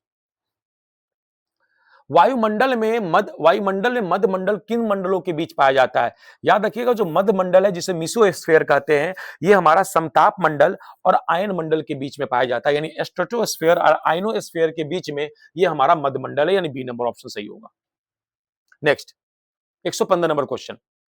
अटलांटिका महाद्वीप के संदर्भ में नीचे दिए कथनों में से कौन सा कथन सही है? अंटार्कटिका महाद्वीप। देखिए, दक्षिणी ध्रुव इस महाद्वीप के पूर्वी किनारे पे स्थित है। नहीं नहीं, दक्षिणी ध्रुव जो है, जो हमारा खासकर जो साउथ पोल है, ये इस महाद्वीप के अटलांटिक महाद्वीप के पूर्वी किनारों पे नहीं है। ये बीचों बीच होकर गुजरती है। किस महाद्वीप के? अटलांटिका महाद्वीप के। यहां किसी प्रकार का अस्थायी मानव निवास नहीं करता है क्योंकि हमेशा बर्फ जमा होता है। इसीलिए यहां पर किसी प्रकार का अस्थायी मानव निवास नहीं करता है। दो तो सही है, बट दक्षिणी ध्रुव इस महाद्वीप के पूर्वी किनारे पर स्थित है, यह कहना गलत होगा क्योंकि दक्षिणी ध्रुव इस महाद्वीप के बीचों बीच होकर गुजरती है। ठीक है, पूर्वी किनारों पर होकर नहीं है। ठीक है, इसलिए दो सही है, केवल दो सही होगा, एक गलत होगा, ओनली टू। ठीक है, नेक्स्ट, 116 नंबर क्वेश्चन। क्षोभ मंडल की ऊंचाई भूमध्य रेखा पर ज्यादा और ध्रुवों के पास कम क्यों है? पता है क्षोभ मंडल की ऊंचाई भूमध्य रेखा पर ज्यादा क्यों है?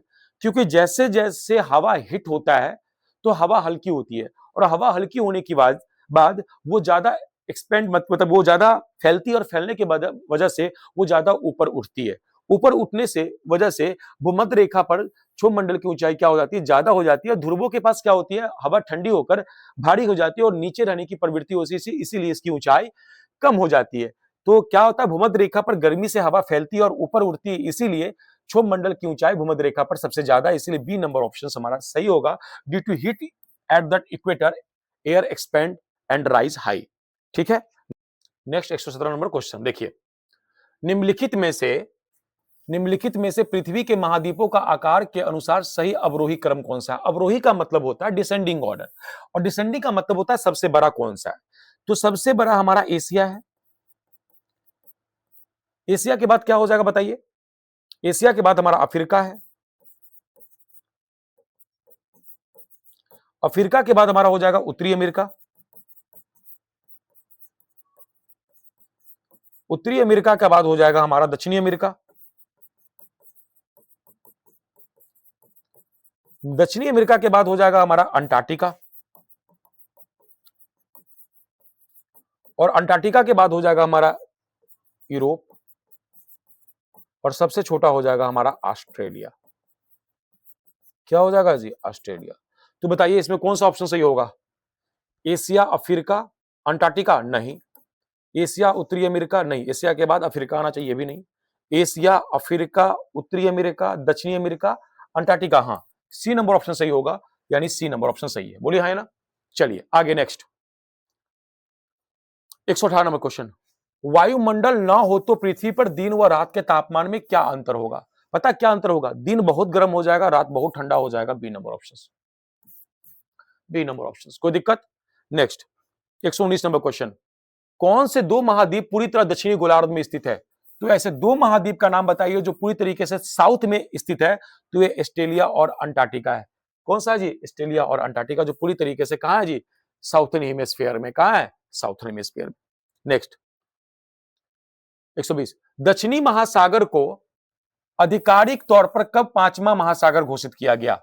तो जो दक्षिणी महासागर है उसको आधिकारिक तौर पर पांचवा महासागर कब घोषित किया गया? तो ये घोषित किया गया 2000 ईस्वी में। बी नंबर ऑप्शन होगा। When was the southern ocean officially declared as the fifth ocean? 2000 ईस्वी। ठीक है। नेक्स्ट अब आते हैं हमारा ये जो चैप्टर होगा, ये हमारा पृथ्वी के प्रमुख स्थल रूप, ये हमारा पृथ्वी का प्रमुख स्थल रूप, और ये हमारा छठा चैप्टर होगा किसका? 6 क्लास के एनसीईआरटी का। ठीक है। तो चलिए ये पृथ्वी के प्रमुख स्थल रूप को हम देखते हैं। अब देखिएगा, इधर इंग्लिश लिखा और इधर हिंदी लिखा है। ठीक है। देखिए, पृथ्वी के विभिन्न स्थल रूप उदाहरण पर्वत, घाटी, पठार, मैदान का निर्माण किन प्रक्रियाओं के परिणाम स्वरूप हुआ है? पता है, पृथ्वी पर जो पठार बने, पर्वत बने, मैदान बने, वो पृथ्वी के अंदर दो प्रोसेस के तहत हुआ। एक इंडोजेनिक फोर्सेस, एक एक्सोजेनिक फोर्सेस। एक आंतरिक बल, एक बाह्य बल। आंतरिक बल की वजह से पृथ्वी पर क्या बने? पृथ्वी पर पठार बने, पर्वत बने, ये सब।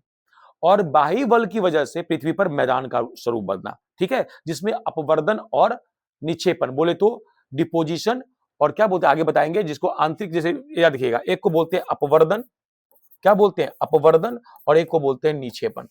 क्या बोलते हैं? निक्षेपण। ये बाह्य प्रक्रिया के द्वारा होता है। एक को बोलते हैं इरोजन और एक को बोलते हैं हम क्या चीज? डिपोजिशन। क्या बोलते हैं? डिपोजिशन। ये बाहरी प्रक्रिया, और इसी दोनों प्रक्रिया की वजह से मैदान का निर्माण होता है।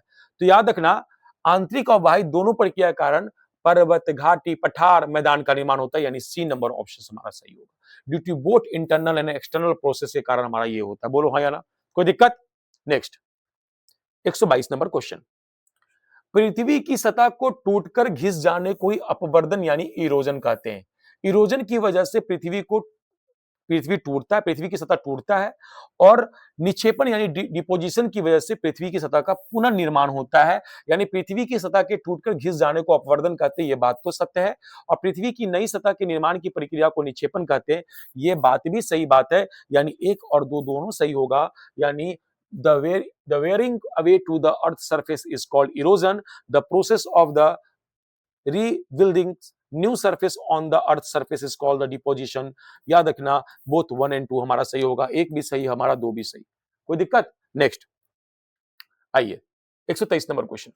विश्व की सबसे पुरानी वलित पर्वत, बोले वलित को बोलते हैं फोल्ड माउंटेन, कौन सी है? देखिएगा, ऐसे विश्व की सबसे पुरानी वलित पर्वत, ऐसे हमारा याद रखिएगा, ये अरावली पर्वत है जो राजस्थान के आसपास है।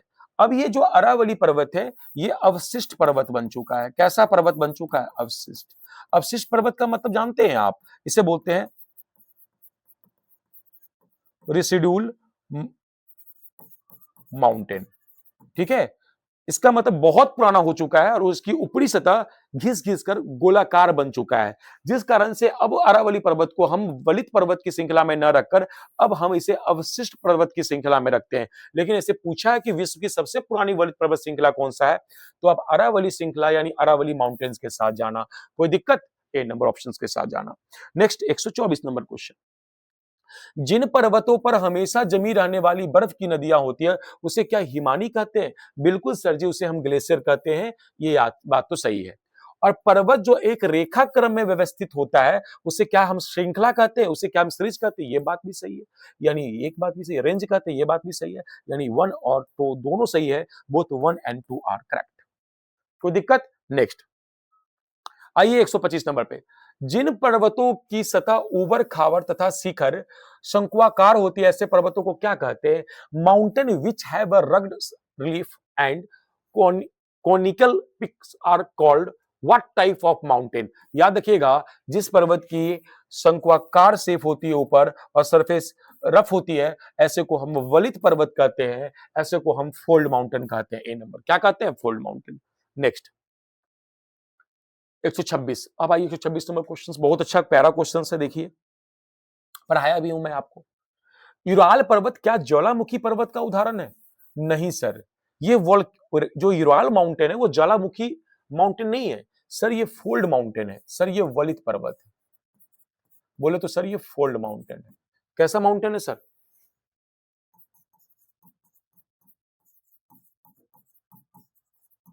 Fold mountain.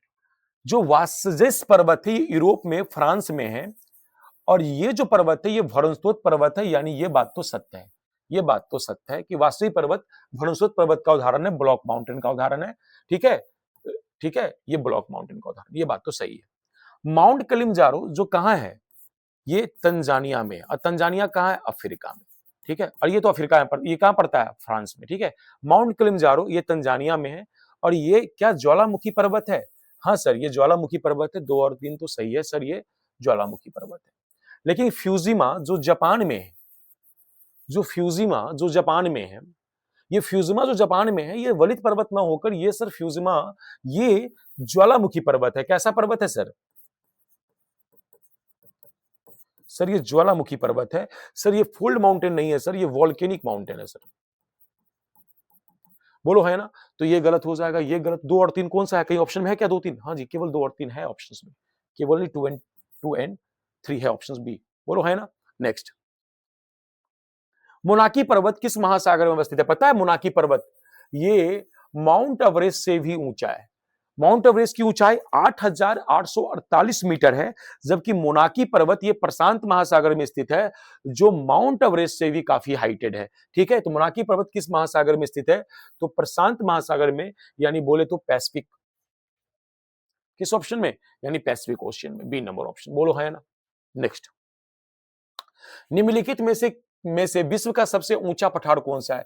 विश्व का सबसे ऊंचा पठार पूछे तो याद रखना, इसे मार देना आप, तिब्बत का पठार। अगर भारत का पूछे तो दक्कन का पठार, और विश्व का पूछे तो तिब्बत का पठार। और तिब्बत के पठार को ही विश्व का छत कहते हैं। विश्व का क्या कहते हैं सर? विश्व का छत कहते हैं, याद रखना, यानी होगा तिब्बत प्लेटूज। याद रखना, कोई दिक्कत नहीं। नेक्स्ट, 129 नंबर क्वेश्चन, मैदानों के संदर्भ में नीचे दिए कथनों पर विचार कीजिए। जो अधिकांश मैदान है ये नदियों द्वारा उसकी सहायक नदियों के कारण बने, ये बात तो सही है। और मैदान विश्व के सबसे अधिक जनसंख्या वाले भाग होते हैं। जहां उपजाऊ जमीन होंगे वहां जनसंख्या तो निवास करेगा ही करेगा, यानी 1 और 2 दोनों सही होंगे। ऑप्शन सी नंबर होंगे 1 और 2 दोनों करेक्ट, यानी बोथ 1 एंड 2 आर करेक्ट।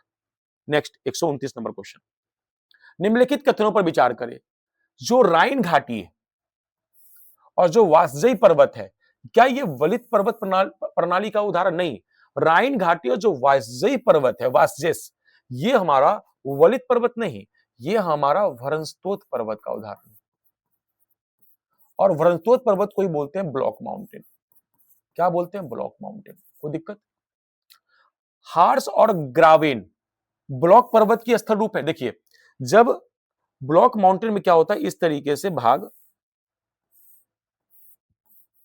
उठ जाता है, बात समझिए। तो उठे हुए भाग को हम क्या बोलते हैं? हार्स, और इसी को बोलते हैं ग्रावेन। क्या? ग्रावेन। क्या बोलते हैं? ग्रावेन। और ये उठे हुए भाग जैसे देख रहे हो, इसी भाग पे बनता है ब्लॉक माउंटेन। क्या बनता है हमारा? ब्लॉक माउंटेन, यानी भरणस्तोत माउंटेन। और ये जो भाग धस जाता है, वहां हमारा किसका? वैली का निर्माण होता है, जैसे राइन घाटी, नर्मदा घाटी। ठीक है, जैसे भारत में सतपुरा और विंध्याचल पर्वत के बीच में नर्मदा घाटी ये सब बहती है, तो ये इसी प्रकार का उदाहरण है, भरणस्तोत पर्वत यानी ब्लॉक माउंटेन का उदाहरण है। तो ये तो 2 नंबर सही होगा, बट एक हमारा गलत है, केवल 2, B number, only 2। Next, Aravalli पहाड़ी दुनिया की सबसे पुरानी पर्वत श्रृंखलाओं में से एक है। 131 नंबर का, अरावली पर्वत पहाड़ी दुनिया की सबसे पुरानी पर्वत श्रृंखलाओं में से एक है, ये बात तो सही है, जो राजस्थान भारत में ही है। पूर्वी घाट लगभग निरंतर और जबकि पश्चिमी घाट टूटे फूटे, ये गलत है जी। पूर्वी घाट निरंतर नहीं है, पूर्वी घाट ही क्या है? टूटे फूटे हैं, और जबकि पश्चिमी घाट ही क्या है? निरंतर निरंतर है, यानी 2 गलत है, एक सही है, केवल एक, केवल एक। यानी इसका क्यों गलत किया हमने कि पूर्वी घाटी क्या है? पूर्वी घाट निरंतर नहीं, पूर्वी घाटी टूटे फूटे हैं, जबकि पश्चिमी घाटी क्या है? निरंतर है। यानी वेस्टर्न घाट ऑलमोस्ट कंटिन्यूअस नहीं, ऑलमोस्ट कंटिन्यूअस नहीं, ईस्टर्न घाट क्या है? ब्रोकन है। क्या है, ब्रोकन है। जबकि वेस्टर्न घाट घाट क्या है, याद रखिएगा, वेस्टर्न घाटी क्या है हमारा, निरंतर है। ये चीज याद रखिएगा, यानी इसीलिए ओनली वन हो जाएगा। ये ओनली वन सही होगा, ये गलत हो जाएगा। Next 132 number question. Mahanadi Godavari Narmada Kaveri नदियां बंगाल की खाड़ी में गिरती है। अब मेरी बात को समझना आप, अगर मैं महानदी की बात करूं तो सर महानदी बंगाल की खाड़ी में गिरती है, गोदावरी भी बंगाल की खाड़ी में गिरती है, कावेरी भी बंगाल की खाड़ी में गिरती है, बट नर्मदा जो है वो कहां गिरती है, नर्मदा वो गिरती है अरब सागर में। कहां गिरती है, अरब सागर में। तो नर्मदा घुसाने की वजह से ये हमारा गलत हो जाएगा। महानदी गोदावरी और कावेरी सब अरब, ये क्या बोलते हैं, बंगाल की खाड़ी में, बट नर्मदा जो है अरब सागर में गिरती है। अंडमान निकोबार द्वीप समूह केरल के तट से दूर एक प्रवाल द्वीप है, नहीं, केरल के तट से दूर जो प्रवाल द्वीप है वो द्वीप है हमारा लक्षद्वीप। क्या क्या नाम है, लक्षद्वीप। क्या नाम है जी, लक्षद्वीप।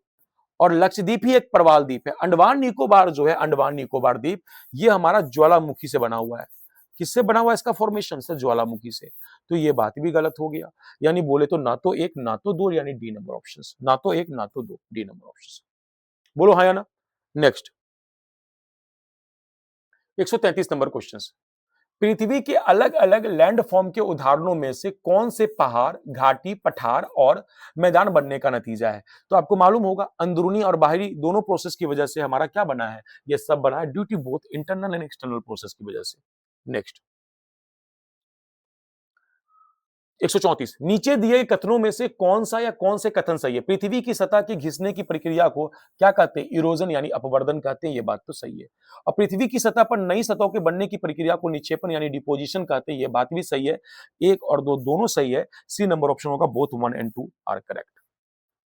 नेक्स्ट, दुनिया की सबसे पुरानी वलित पर्वत श्रृंखला कौन सी है। तो अभी जस्ट बताया था, दुनिया की सबसे पुरानी वलित पर्वत श्रृंखला हमारी अरावली पर्वत श्रृंखला है, अरावली माउंटेन्स है, ए नंबर्स। नेक्स्ट, जिन 136 नंबर क्वेश्चन, जिन पहाड़ों पर जहां बर्फ की हमेशा जमी रहने वाली नदियां होती है उन्हें हिमनद या ग्लेशियर कहते हैं, ये बात सही बात है। और पहाड़ एक कतार में व्यवस्थित होते हैं जिन्हें हम क्या कहते हैं, पर्वत श्रृंखला कहते हैं। Mountain arrange in the line is called mountain range, ये बात भी सही है और ये बात भी हमारा सही है। यानी बोले तो कौन सा हो जाएगा हमारा, दोनों, एक और दो दोनों सही। नेक्स्ट, उन पहाड़ों को क्या कहा जाता है जिनकी सतह ओवर खाबर होती है और चोटियां ऊंची और शंक्वाकार होती है, इसे कहा जाता है फोल्ड माउंटेन, वलित पर्वत कहा जाता है। What are those mountains are which have the rugged surface and high colonial peaks, इसे कहा जाता है फोल्ड माउंटेन्स। क्या कहा जाता है, फोल्ड माउंटेन्स। नेक्स्ट, मोनाकी पर्वत किस महासागर में अवस्थित है, अभी जस्ट बताया था, ये कहां हमारा स्थित है, प्रशांत महासागर में, पैसिफिक ओशियन में। और ये हिंद महासागर, सॉरी ये हमारा क्या बोलते हैं, हिमालय से भी ज्यादा हाइटेड है जो प्रशांत महासागर में, लेकिन ये पानी के अंदर है। 139, विश्व का सबसे ऊंचा पठार कौन सा है। तो विश्व का सबसे ऊंचा पठार तिब्बत का पठार है, डी नंबर हो जाएगा, Tibet plateaus. Next question 140 number, निम्नलिखित जलप्रपातों में से पठारी क्षेत्रों में जलप्रपातों की पहचान करें। देखिए, जो हुंड्रू जलप्रपात है ये हमारा है झारखंड में, और ये पठार से ही गिरता है, बोलो है ना। और जो जोग जलप्रपात है ये हमारा कर्नाटक में है। और पता है, जोग जलप्रपात भारत का दूसरा सबसे बड़ा जलप्रपात है, सिर्फ भारत का दूसरा सबसे बड़ा जलप्रपात है, ठीक है। तो याद रखिएगा, तो ये कर्नाटक में है, और झुंझुनू जलप्रपात कहां है, झारखंड में। तो ये दोनों सही है, बट ये तो 3 और 4 ये गलत हो जाएगा, 1 और 2 दोनों सही होगा, both 1 and 2 are correct and 3 and 4 are incorrect, ठीक है। Next 142 number question, 141 number question, मैदानों के संबंध में निम्नलिखित कथनों पर विचार करें। जो अधिकांश मैदान है उन नदियों और उनकी सहायक नदियों द्वारा निर्मित होते हैं, बात तो सही है। और मैदान विश्व में बहुत सघन आबादी वाले क्षेत्र होते हैं, ये बात भी सही है, अभी जस्ट बताया था, इसीलिए हमारा दोनों सही हो जाएगा, 1 और 2 दोनों, बोथ 1 and 2 आर करेक्ट। कोई दिक्कत। नेक्स्ट, यांगजी नदी कहां बहती है, यांगजी नदी बहती है चीन में, कहां बहती है जी, यांगजी नदी कहां बहती है, where does the Yangtze rivers flow, China, कहां होती है, चाइना। नेक्स्ट, पृथ्वी पर कितने प्रतिशत भाग पर पर्वत है। तो पृथ्वी के 26 और 27% प्रतिशत भाग पर पर्वत है, 43% भाग पर क्या है, हमारा जमीन है। तो ये चीज याद रखिएगा, आंसर होगा बी नंबर। क्या ऑप्शन होगा जी, क्योंकि पर्वत के बारे में पूछा है तो क्या हो जाएगा, बी नंबर। नेक्स्ट, हिमालय किस प्रकार का पर्वत का उदाहरण है? हिमालय याद रखना, ये हमारा वलित पर्वत का उदाहरण है। हिमालय हमारा फोल्ड माउंटेन का उदाहरण है। ए नंबर ऑप्शन होगा। कोई दिक्कत? नेक्स्ट, विश्व का सबसे ऊंचा पठार कौन सा है? विश्व का सबसे ऊंचा पठार अभी जस्ट बताया था, ये कौन सा हमारा है? तिब्बत का पठार। बोले तो बी नंबर, तिब्बत का plateaus. Next 146 number question, Satpura और विंध्याचल किस प्रकार के पर्वत का उदाहरण है? सतपुरा और विंध्याचल जिस प्रकार का पर्वत का उदाहरण, क्या वलित पर्वत है, क्या ज्वालामुखी पर्वत है, क्या अवशिष्ट पर्वत है? नहीं, वरनस्रोत पर्वत है सर, ये ब्लॉक माउंटेन है। क्या है सर? ये सर हमारा ब्लॉक माउंटेन है। क्या है सर? Block mountain. और सतपुरा और विंध्याचल पर्वत से ही हमारा नर्मदा घाटी वैली निकलती है, याद रखिएगा एक चीज, ठीक है। नेक्स्ट, नदियों द्वारा लाई गई मिट्टी से बने मैदान को क्या कहा जाता है? नदियों द्वारा लाई गई मिट्टियों के मैदान से बने मैदान को कहा जाता है जलोढ़ का मैदान। इसे कहा जाता है एलुवियल प्लेन। क्या कहा जाता है? C number, alluvial plain. कोई दिक्कत? नेक्स्ट, माउंट किलिमंजारो किस देश में? अभी जस्ट बताया माउंट किलिमंजारो, अगर मैं बात करूं तो अफ्रीकन कॉन्टिनेंट में, और देश की बात करूं तो तंजानिया में है। किसमें है जी? तंजानिया में। कहां है? तंजानिया। और ये किस प्रकार के पर्वत का उदाहरण है? तो याद रखिएगा, माउंट किलिमंजारो ज्वालामुखी पर्वत है। कैसा पर्वत है जी? ज्वालामुखी पर्वत है, बोले तो वोल्केनिक माउंटेन है। कैसा माउंटेन है? वोल्केनिक माउंटेन है। नेक्स्ट, दक्कन का पठार किससे बना है? तो दक्कन का पठार भारत का सबसे बड़ा पठार है। भारत का सबसे बड़ा पठार है।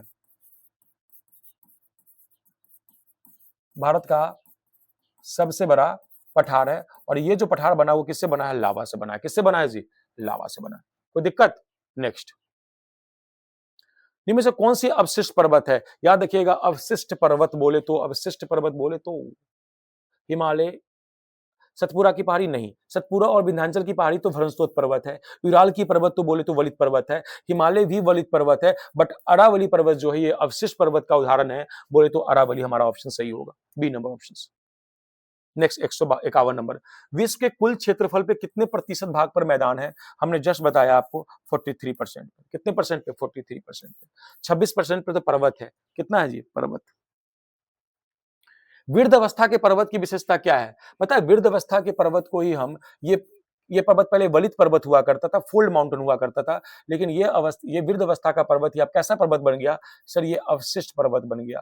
कैसा पर्वत बन गया सर? सर ये अवशिष्ट पर्वत बन गया, यानी रेसिडुअल माउंटेन बन गया सर। कैसा माउंटेन बन गया? रेसिडुअल माउंटेन बन गया। ठीक है, याद रखिएगा। और इससे क्या होता है कि जब हमारा जो खासकर जो वलित पर्वत हुआ करता था, जो फोल्ड माउंटेन हुआ करता था, उसका जो शीर्ष था वो कैसा था? नुकीला था। लेकिन अब इसका कैसा बन गया? गोल टाइप में। कैसा बन जाता है? गोल चोटी बन जाता है। कैसा बन जाता है? गोल चोटी, राउंडेड पीक बन जाता है। B number, C number option होगा। कोई दिक्कत? नेक्स्ट, पर्वतों पर रहने वाले लोग मुख्यतः कौन से व्यवसाय करते हैं? इसका सबसे बड़ा व्यवसाय होता है पता क्या? पशुचारण। क्या होता है जी? पशुचारण। पेस्टोरिज्म बोलते हैं, ठीक है। पेस्टोरलिज्म, ठीक है। नेक्स्ट, निम्न में से कौन सा पठार खनिजों से भरपूर है? याद रखिएगा, पठार खनिजों के लिए ही जाना जाता है, मिनरल्स के लिए जाना जाता है, चाहे वो तिब्बत का पठार हो, चाहे वो अफ्रीका का पठार हो, चाहे दक्कन का पठार हो, उपयुक्त सभी सही होंगे, यानी all of the above. D number option सही होंगे। कौन सा सही होंगे? D number option. Next, non stop. देखिए, अगर ये सेशन अच्छा लग रहा है तो प्लीज इसे लाइक और सब्सक्राइब करना ना भूले। बहुत मेहनत लगता है आपके लिए कंटेंट लाने में, यह हमें हौसला देता है ताकि मैं आपके लिए बेहतर और बेहतर कंटेंट लाता रहूं, ठीक है। क्योंकि बिना मेहनत से कुछ भी नहीं होता। मैं आपके लिए मेहनत कर रहा हूं तो आप भी जमकर मेहनत करें।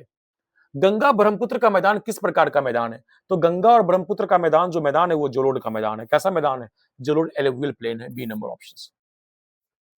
नेक्स्ट, भारत की सबसे पुरानी पर्वत श्रृंखला कौन सी है? तो भारत की सबसे पुरानी पर्वत श्रृंखला अरावली है। कौन सी है जी? ये याद रखिएगा, अरावली। नेक्स्ट, मैदानी क्षेत्र की मुख्य विशेषता क्या है?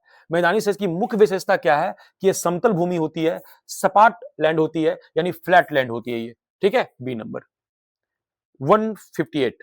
भारत का कौन सा क्षेत्र ज्वालामुखी पर्वत का उदाहरण है? भारत का कौन सा क्षेत्र ज्वालामुखी पर्वत का उदाहरण है? तो ये है Andaman Nicobar. B number option सही हो जाएगा, Andaman and Nicobar. B number option. Next, निम्नलिखित कथनों पर विचार करें। हिमालय वलित वलित पर्वत है, बिल्कुल हिमालय वलित पर्वत है, फोल्ड माउंटेन है। हिमालय का निर्माण प्लेटों के टकराने के वलन पड़ने के कारण हुआ है, बिल्कुल। कई सारे ऐसे प्लेट है जो आपस में टकराने के बाद फोल्ड हो जाते हैं, इस वजह से फोल्ड माउंटेन का निर्माण होता है। तो कारण भी सही है, ए और आर दोनों सही है, और आर इसका सही व्याख्या करता है, इसीलिए ए नंबर ऑप्शन सही होगा।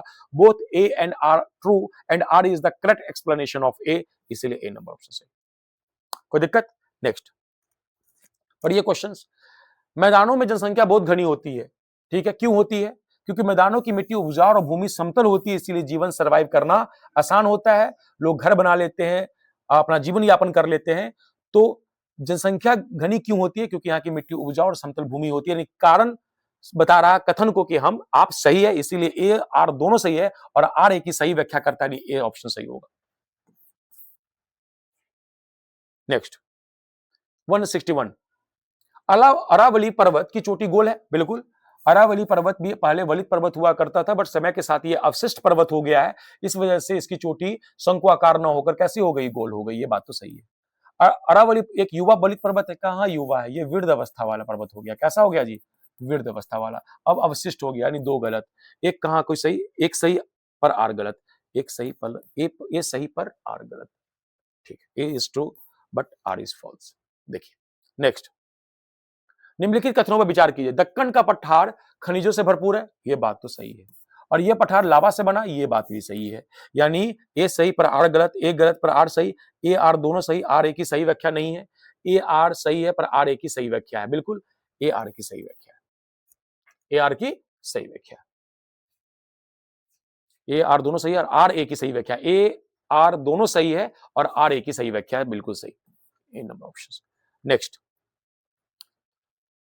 कथन ए, पर्वतीय क्षेत्रों में पशुचारण मुख्य व्यवसाय होता है, बिल्कुल अभी जस्ट बताया था। पर्वतों पर खेती करना आसान होता है, नहीं, पर्वतों पर खेती करना बहुत मुश्किल होता है, ठीक है, पर्वतों पर खेती करना बहुत मुश्किल होता है, ठीक है। तो ए सही पर आर गलत है, ए सही पर आर गलत, A is true but R is false. Next, निम्नलिखित कथनों पर विचार कीजिए। विश्व का 26% पर पर्वत से ढका है, बिल्कुल। विश्व का 43 भाग मैदान से ढका है, ये भी सही, दोनों सही, बोथ आर करेक्ट। नेक्स्ट, निम्नलिखित कथनों पर विचार कीजिए। सतपुरा और विंध्याचल वलित पर्वत है, कहां वलित पर्वत है जी? ये हमारा भरंस्तोत पर्वत है, ये हमारा ब्लॉक माउंटेन है। कौन सा माउंटेन है जी? ब्लॉक माउंटेन है। सतपुरा और विंध्याचल भरंस्तोत पर्वत है, हाँ ये सही है, ब्लॉक माउंटेन, ये सही है।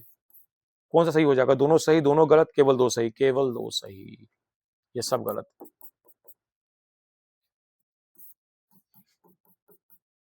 बोलो हाँ या ना? नेक्स्ट, निम्नलिखित कथनों पर विचार करें। तिब्बत के पठार को दुनिया का छत कहते हैं, बिल्कुल ये सबसे बड़ा पठार है, ये सबसे ऊंचा पठार है, जिसे दुनिया का छत कहते हैं, ये बात तो सही है। तिब्बत का पठार सबसे नीचा का पठार है, अरे यार नीचे पठार कैसे होगा? सबसे ऊपर है तभी तो दुनिया का छत कहते हैं, यानी ये गलत, केवल एक सही, बाकी सब गलत। नेक्स्ट, निम्नलिखित कथनों पर विचार करें। जलोढ़ मैदान नदियों द्वारा बनते हैं, बिल्कुल जलोढ़ मैदान जो होते हैं किसके द्वारा बनते हैं? नदियों द्वारा।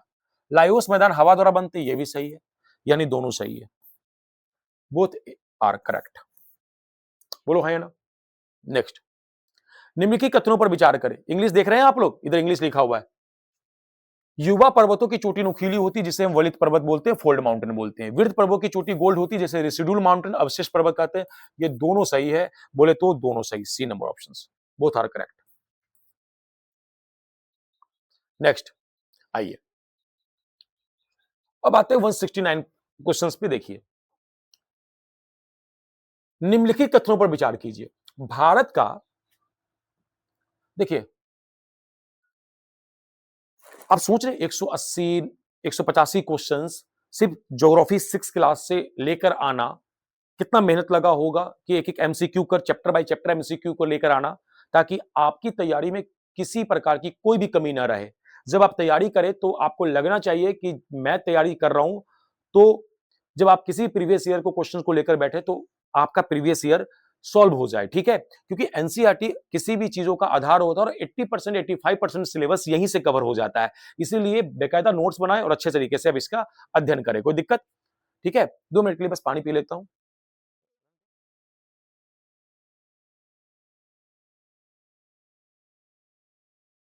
देखिए, निम्नलिखित कथनों पर विचार कीजिए।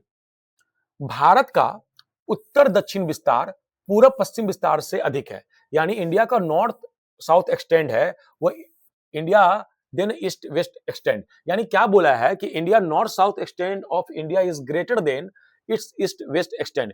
क्या इंडिया का उत्तर दक्षिण विस्तार क्या पूरा पूरा पश्चिम विस्तार से अधिक है? देखो, अगर इंडिया का नॉर्थ और साउथ का विस्तार देखोगे, तो इंडिया का नॉर्थ और साउथ का विस्तार देखोगे तो 3214 किलोमीटर है। और अभी हमने कहा कि इंडिया का वेस्ट टू ईस्ट का विस्तार देखोगे तो 2933 किलोमीटर है। तो बोलो, भारत का उत्तर दक्षिण विस्तार पूरा पश्चिम विस्तार से अधिक है? पूरा, हाँ बिल्कुल, ये इतना है, ये इतना है, तो ये सही है। भारत की सबसे पूर्वी और पश्चिमी बिंदु के बीच स्थानीय समय का अंतर लगभग 2 घंटे का है। मेरी बात को समझना, अगर मैं भारत की पश्चिमी और पूर्वी बिंदु की बात में करूं तो ये है लगभग लगभग 68 डिग्री 7 मिनट से लेकर 97 डिग्री 25 मिनट तक। लगभग लगभग आप देखोगे तो 29 या 30 डिग्री का अंतर है। और पृथ्वी 1 घंटे में 15 डिग्री घूम जाती है, ठीक है? तो 30 डिग्री घूमने के लिए कितने घंटे लेगी? तो आप कहोगे सर 2 घंटे। तो ये आप भारत की सबसे पूर्वी बिंदु की बात में करूं तो यह क्या पड़ता है यहाँ पर? सर ये वहां पड़ता है अरुणाचल प्रदेश। अरुणाचल प्रदेश में क्या सर? तो कीविथु। कौन सा सर? तो सर कीविथु। क्या हो जाएगा सर? कीविथु। क्या हो जाएगा सर? कीविथु। और सबसे पश्चिमी बिंदु पड़ता है सर ये गुजरात में, और इसको बोलते हैं सर गुहार मोती, ठीक है? और इसमें कितना है स्थानीय समय? 2 घंटे का अंतर, बिल्कुल। भारत की कर्क रेखा, मकर रेखा, विषुवत रेखा तीनों गुजरती नहीं। भारत से सिर्फ और सिर्फ कर्क रेखा गुजरती है, न कि मकर रेखा गुजरती है, नहीं विषुवत रेखा गुजरती है। इसीलिए 1 और 2 दोनों सही हो जाएगा, 1 और 2 दोनों सही होगा, केवल 1 और 2, केवल एक, ओनली 1 एंड 2। बाकी सारा ऑप्शन हमारा क्या होगा? गलत होगा। क्योंकि कर्क रेखा, मकर रेखा, विषुवत रेखा ये कहां गिरता है? अफ्रीका से गुजरता है। नेक्स्ट, भारत की स्थलीय सीमा कितने देशों से लगती है? बताइए, भारत की स्थलीय सीमा कितने देशों के साथ लगती है? भारत की स्थलीय सीमा 7 देशों के साथ लगती है। और 7 देश कौन कौन से हैं? पाकिस्तान, पाकिस्तान के बाद अफगानिस्तान, अफगानिस्तान के बाद इधर आ जाइए तो आप आ जाएगा चीन, चीन के बाद इधर आ जाएगा तो नेपाल, नेपाल के बाद इधर आ जाएगा तो भूटान, भूटान के बाद इधर आ जाएगा तो म्यांमार, और म्यांमार के बाद आ जाएगा तो बांग्लादेश। हो गए ना 7? तो 7 है, ठीक है, याद रखिएगा। तो how many countries share land borders with India? तो 7 कंट्रीज, ठीक है। नेक्स्ट, भारत का सबसे उत्तरी बिंदु इंदिरा कॉल कहां है? भारत की सबसे उत्तरी बिंदु कहलाती है इंदिरा कॉल, और ये लद्दाख में है। कहां है सर? लद्दाख में। कहां है सर? लद्दाख में। कहां है? लद्दाख में। याद रखिएगा। भारत की सबसे, मैं लिख देता हूं आप एक मिनट, भारत की सबसे उत्तरी बिंदु नॉर्थ में ये पड़ता है इंदिरा कॉल, और ये कहां है? सर लद्दाख में। इधर पड़ता है वेस्ट, इधर पड़ता है ईस्ट, इधर पड़ता है साउथ, ठीक है। वेस्ट में हमारा है सर गुजरात पड़ता है, ये भारत की सबसे पश्चिमी बिंदु है जिसको बोलते हैं गुहार मोदी।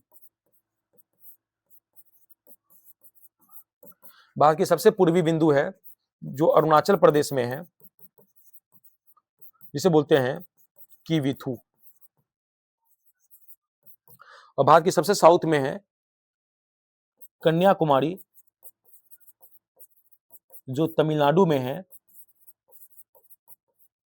और ये कैप कैमरीन जिसको बोलते हैं।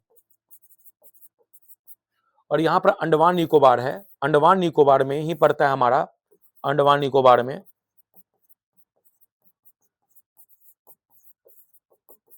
अंडमान निकोबार में पड़ता है हमारा कौन सा? तो ये इंदिरा पॉइंट,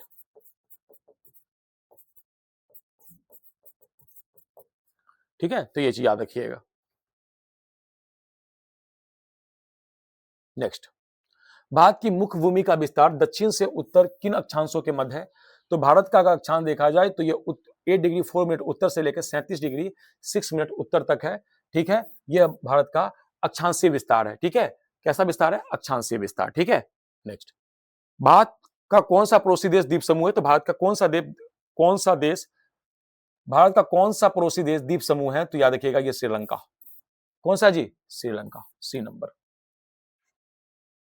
भारत के कितने राज्य कम से कम 2 देशों के साथ अपनी सीमा साझा करता है? बताइए, भारत के कितने राज्य कम से कम, भारत के कितने राज्य कम से कम 2 देशों के साथ अपनी सीमा साझा करता है? तो ये हो जाएंगे कितने दे, लगभग लगभग 7 राज्य। कितने हो जाएंगे जी? 7 राज्य। भारत के कितने राज्य कम से कम 2 देशों के साथ अपनी सीमा साझा करते हैं? तो ये 7 स्टेट्स हो जाएंगे। कितने स्टेट्स हो जाएंगे? 7 स्टेट्स। नेक्स्ट, देखिएगा, भारत विश्व का एकमात्र देश है जिसके नाम पर कोई महासागर है। हाँ, ये बात तो सही है, इसके हिंद महासागर बोलते हैं। भारत की तटीय सीमा स्थलीय सीमा से अधिक नहीं। भारत की जब आप लैंड सीमा देखोगे, स्थलीय सीमा, वो है 15,200 किलोमीटर, ठीक है। और भारत की जो तट रेखा है वो है 7,516.6 किलोमीटर। तो मुझे आप ये बताइए कि स्थलीय सीमा ज्यादा है कि तटीय सीमा? तो स्थलीय सीमा, लेकिन यहाँ तटीय सीमा ज्यादा बता रहा है, इसीलिए गलत। भारत की स्थलीय सीमा 15,200 किलोमीटर, हाँ। तटीय सीमा 7,516.6 किलोमीटर, हाँ, ये बात सही है। यानी 1 और 3, 1 और 3 जहां सही होगा वो सही होगा। बोलो है ना? देख लो नेक्स्ट। पश्चिम से लेकर पूरब तक भारत का विस्तार किन अक्षांशों के मध्य है? तो अभी जस्ट बताया कि 68 डिग्री 7 मिनट से लेकर 97 डिग्री पूर्वी देशांतरों के मध्य, यानी कितना हो जाएगा? डी नंबर ऑप्शन हो जाएगा। नेक्स्ट क्वेश्चन 177, देखिएगा। हिमालय पर्वत को 3 मुख्य समांतर श्रेणी में बांटा जाता है, उत्तर से दक्षिण की ओर। उनका सही क्रम क्या है? सबसे पहले हमारा आ जाएगा बृहत हिमालय, बृहत हिमालय के बाद आ जाएगा बीच में मध्य हिमालय, उसके बाद आ जाएगा नीचे हमारा कौन सा? शिवालिक। क्या आ जाएगा जी? बृहत हिमालय, मध्य हिमालय, फिर शिवालिक। पूरा ऑप्शन तो फिर दोनों ऑप्शन तो सेम ही लग रहा है। देखिए डी नंबर ऑप्शन भी देखिए, ग्रेट हिमालय, मिडिल हिमालय और शिवालिक, ठीक है। तो हमारा ऑप्शन हो जाएगा ए और डी दोनों, क्योंकि ए और डी दोनों ऑप्शन यहाँ पर सेम हो गया है। देखिए ग्रेट हिमालय, मिडिल हिमालय और शिवालिक, दोनों ऑप्शन हमारा ये हो गया है, ठीक है। तो आप बाय डिफॉल्ट आप दोनों ऑप्शंस को यहाँ पर क्या कर लीजिए? सही मान लीजिए, ठीक है। क्योंकि इससे नीचे हमारा क्या आता है? नीचे हमारा सबसे नीचे हमारा आता है शिवालिक। क्या आता है जी? शिवालिक। सबसे पहले हमारा आता है बृहद हिमालय, ठीक है। ऊपर सबसे फिर बीच में मध्य हिमालय और फिर नीचे शिवालिक आता है। क्या आता है जी? शिवालिक, ठीक है। कोई दिक्कत? चलिए आगे। नेक्स्ट, विंध्य एवं सतपुरा पर्वत श्रेणी के बीच कौन सी नदी बहती है? तो विंध्य एवं सतपुरा पर्वत के बीच में जो नदी बहती है वो नदी है हमारी नर्मदा। कौन सी है जी? नर्मदा। कौन सी है? The reverse flow through the Vindhya and Satpura mountain range. कौन सा बहती है जी? हमारी नर्मदा बहती है। कौन सी बहती है? नर्मदा, ठीक है। चलिए 179 क्वेश्चन। क्षेत्रफल की दृष्टि से भारत का विश्व में कौन सा स्थान है? तो क्षेत्रफल की दृष्टि से भारत का विश्व में कौन सा स्थान है? 7वां स्थान है। आपको मालूम है कि सबसे पहला रूस, रूस के बाद क्या आ जाएगा? कनाडा, कनाडा के बाद आ जाएगा उत्तरी मतलब ये अमेरिका, अमेरिका के बाद आ जाएगा हमारा क्या चीज? चीन, चीन के बाद आ जाएगा हमारा ब्राजील, ब्राजील के बाद आ जाएगा हमारा कौन सा? भारत। कुछ भाई यहां देख लीजिए, पहले आप मैं बता देता हूं, देखिएगा पहले यहां देखिए। सबसे पहले हमारा रूस, रूस के बाद कनाडा, कनाडा के बाद अमेरिका, अमेरिका के बाद चीन, चीन के बाद हमारा आ जाएगा ब्राजील, ब्राजील के बाद ऑस्ट्रेलिया, और ऑस्ट्रेलिया के बाद भारत। 1 2 3 4 5 6 7 और हमारा भारत किसमें स्थान पे? 7वें स्थान। बोलो है ना? कोई दिक्कत? चलिए नेक्स्ट। भारत का सबसे पूर्वी राज्य कौन सा? अभी जस्ट बताया भारत का सबसे पूर्वी राज्य कौन सा है हमारा? अरुणाचल प्रदेश। नेक्स्ट, भारत की सबसे दक्षिणी बिंदु इंदिरा पॉइंट कहां है? इसलिए भारत की सबसे दक्षिणी बिंदु इंदिरा पॉइंट ये अंडमान निकोबार में। कहां है जी? Andaman Nicobar. C number option, Andaman and Nicobar. Next, Bharat का उत्तर से दक्षिण तक विस्तार क्या है? हमने बताया ना अभी जस्ट, कितना है सर? 3214 किलोमीटर, अभी जस्ट बताया था। और वेस्ट टू ईस्ट कितना? अभी जस्ट बताया था 2933 किलोमीटर। और नॉर्थ टू साउथ यही तो दिया है, कितना सर? 3214 किलोमीटर। तो इसलिए बी नंबर ऑप्शन हो जाएगा। चलिए नेक्स्ट क्वेश्चन देखिए, भारत के कितने राज्य तट रेखा से लगे? 7 राज्य, 8 राज्य, 9 राज्य, 10 राज्य। तो भारत के कितने राज्य है जो तट रेखा से लगे, जो समुद्र के लाइन से लगे हैं? तो 9 राज्य। वो 9 राज्य कौन कौन से पता है? एक तो गुजरात, गुजरात के बाद आप डाल लीजिए महाराष्ट्र, गोवा, केरल, कर्नाटक, तमिलनाडु, उसके बाद इधर आ जाइए आप आंध्र प्रदेश, आंध्र प्रदेश के बाद आ जाइए इधर क्या हमारा उड़ीसा, फिर पश्चिम बंगाल। गिनिए 1 2 3 4 5 6 7 8 और 9। कितने राज्य लगे हैं? 9 राज्य लगे हैं। कोई दिक्कत? नेक्स्ट देखिए 184 नंबर क्वेश्चन। सुंदरवन डेल्टा के संदर्भ में नीचे दिए कथनों में से कौन सा कथन सत्य है? यह विश्व का सबसे बड़ा डेल्टा है। बिल्कुल ये विश्व का सबसे बड़ा डेल्टा है। इसका निर्माण होता है गंगा और ब्रह्मपुत्र नदी के वजह से। इस डेल्टा की आकृति त्रिभुजाकार है, ये भी सही है, 1 और 2 दोनों सही है, केवल 1 और 2 दोनों बिल्कुल, बोथ 1 एंड 2 आर करेक्ट, कोई दिक्कत। नेक्स्ट, नीचे दिए गए नदियों में कौन के नाम ध्यान से देखिए, देखिए मेरी बात समझिएगा, कौन सी नदी डेल्टा बनाती है, पता है डेल्टा कौन सी नदी बनाती है? डेल्टा वो नदी बनाती है जो बंगाल की खाड़ी में गिरती है, और बंगाल की खाड़ी में गिरने वाली नदियां पूरब की तरफ बहती है, ठीक है। और जो नदियां पूरब की तरफ बहती हैं वो नदियां क्या करती हैं, वो नदियां अपने साथ डेल्टा का निर्माण करती है। किसका निर्माण करती है? डेल्टा का निर्माण करती है। यानी बंगाल में गिरने वाली वो समक्ष नदियां किसका निर्माण करेगी? अपने साथ डेल्टा का निर्माण करेगी। यानी मैं बोलूं तो महानदी डेल्टा का निर्माण करेगी, गोदावरी करेगी, कृष्णा करेगी डेल्टा का निर्माण, कावेरी करेगी डेल्टा का निर्माण। बट ये सभी नदियां, महानदी, गोदावरी, कृष्णा, कावेरी, ये बंगाल की खाड़ी में गिरती है। कहां गिरती है सर? बंगाल की खाड़ी में। कहां गिरती है? बंगाल की खाड़ी में गिरती है और पूरब की तरफ बहने वाली नदी है। लेकिन अगर मैं नर्मदा की बात करूं, अगर मैं ताप्ती की बात करूं, तो ये पश्चिम की तरफ बहने वाली नदी है और ये अरब सागर में गिरती है और अपने साथ ही डेल्टा का निर्माण नहीं करती है, इसलिए 5 और 6 हमारा आंसर नहीं होगा। केवल 1, 2 और 3 ही, 3 और 4 हमारा आंसर होगा। 1, 2, 3 और 4 ही हमारा आंसर होगा, यानी सी नंबर ऑप्शन होगा। नेक्स्ट 186, भारत का कौन सा द्वीप प्रवाल द्वीप है? तो भारत का एकमात्र द्वीप है जो प्रवाल द्वीप है, वो हमारा लक्षद्वीप है। कौन सा जी? कोरल आइलैंड है, तो ये हमारा लक्षद्वीप है। कौन सा है? लक्षद्वीप। नेक्स्ट, भारत का मानक समय ग्रीनविच से 5.5 घंटा आगे। हाँ बिल्कुल आगे। क्यों आगे है? कारण कथन, भारत का मानक याम उत्तर 82.5 डिग्री पूर्व देशांतर है जो उत्तर प्रदेश के मिर्जापुर से होकर गुजरता है। यह बात भी सही है, यानी एक दोनों सही है। हाँ दोनों सही, बोथ आर करेक्ट। नेक्स्ट, और ये हमारा आज का शायद लास्ट क्वेश्चन होगा, देख लेते हैं। निम्नलिखित कथनों पर विचार कीजिए। भारत को एक प्रायद्वीप कहा जाता है। क्यों कहा जाता है प्रायद्वीप? भारत को प्रायद्वीप को बोले तो पेनिसुला क्यों कहा जाता है? भारत को पेनिसुला इसलिए कहा जाता है क्योंकि ये 3 साइड से, प्रायद्वीप किसको कहा जाता है? जो 3 साइड से जल से घिरा और ऊपरी भाग मुख्य भूमि से लगा हो। भारत 3 भाग से किससे घिरा हुआ है? अरब सागर, नीचे हिंद महासागर और इधर की बंगाल की खाड़ी। अगर मैं पूरे भारत की स्थिति को देखोगे तो इधर अरब सागर, यहाँ हिंद महासागर, इधर बंगाल की खाड़ी और इधर एशिया महाद्वीप से भारत जुड़ा हुआ है। बोलो हाँ या ना? तो भारत एक प्रायद्वीप है, बिल्कुल। भारत 3 ओर से पानी से घिरा है और एक तरफ से जमीन से घिरा हुआ है, इसलिए भारत को एक प्रायद्वीप कहते हैं। बिल्कुल, कारण सही इसीलिए कहते हैं। ए और आर दोनों सही है, आर सही व्याख्या है ए का। ए और दोनों सही है, आर सही व्याख्या नहीं है। ए सही, आर गलत, ए गलत नहीं। ए और आर दोनों सही है, आर सही व्याख्या है ए का। बोथ ए और R correct, R is the correct explanation of A. कोई दिक्कत? नेक्स्ट, ये मेरा लास्ट क्वेश्चन आज का, देखिए क्या है। कथन दिए गए हैं, ध्यान से देखिए। अंडमान निकोबार द्वीप समूह बंगाल की खाड़ी में और लक्षद्वीप समूह अरब सागर में स्थित है। बिल्कुल सही बात है। अंडमान निकोबार की उत्पत्ति प्रवाल से हुई नहीं, अंडमान निकोबार की उत्पत्ति जो हुई है ज्वालामुखी से हुई है, वॉल्केनिक से हुई है। बोलो हाँ या ना? लेकिन लक्षद्वीप का ज्वालामुखी से नहीं, लक्षद्वीप का प्रवाल से हुआ है। तो ये बात तो गलत है, ये बात तो गलत है। तो हमारा जो आंसर होगा वो आंसर कौन सा होगा? केवल एक कथन, केवल एक सही, 2 गलत, केवल एक सही 2 गलत, केवल एक सही 2 गलत। बोली हाँ या ना? अब मुझे आप बताइए कि जो हमने आपको 189 क्वेश्चंस करवाए वो क्वेश्चंस कैसे थे?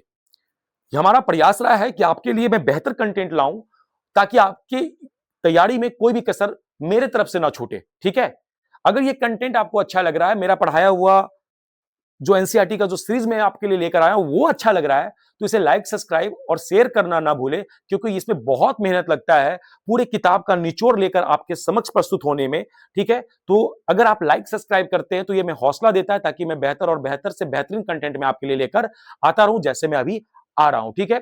अब बेकायदा नोट्स बनाए, पूरे चैप्टर को पढ़िए और जो हमने 189 क्वेश्चंस करवाए हैं ज्योग्राफी के, ठीक है, 6 क्लास के, उसको जाकर आप सॉल्व करने का प्रयास करें। यह आपके तैयारी को और बेहतर बनाने में मदद करेगा। इसी के साथ मैं अब आपसे विदा चाहता हूं इस क्लास में। जय हिंद, जय भारत।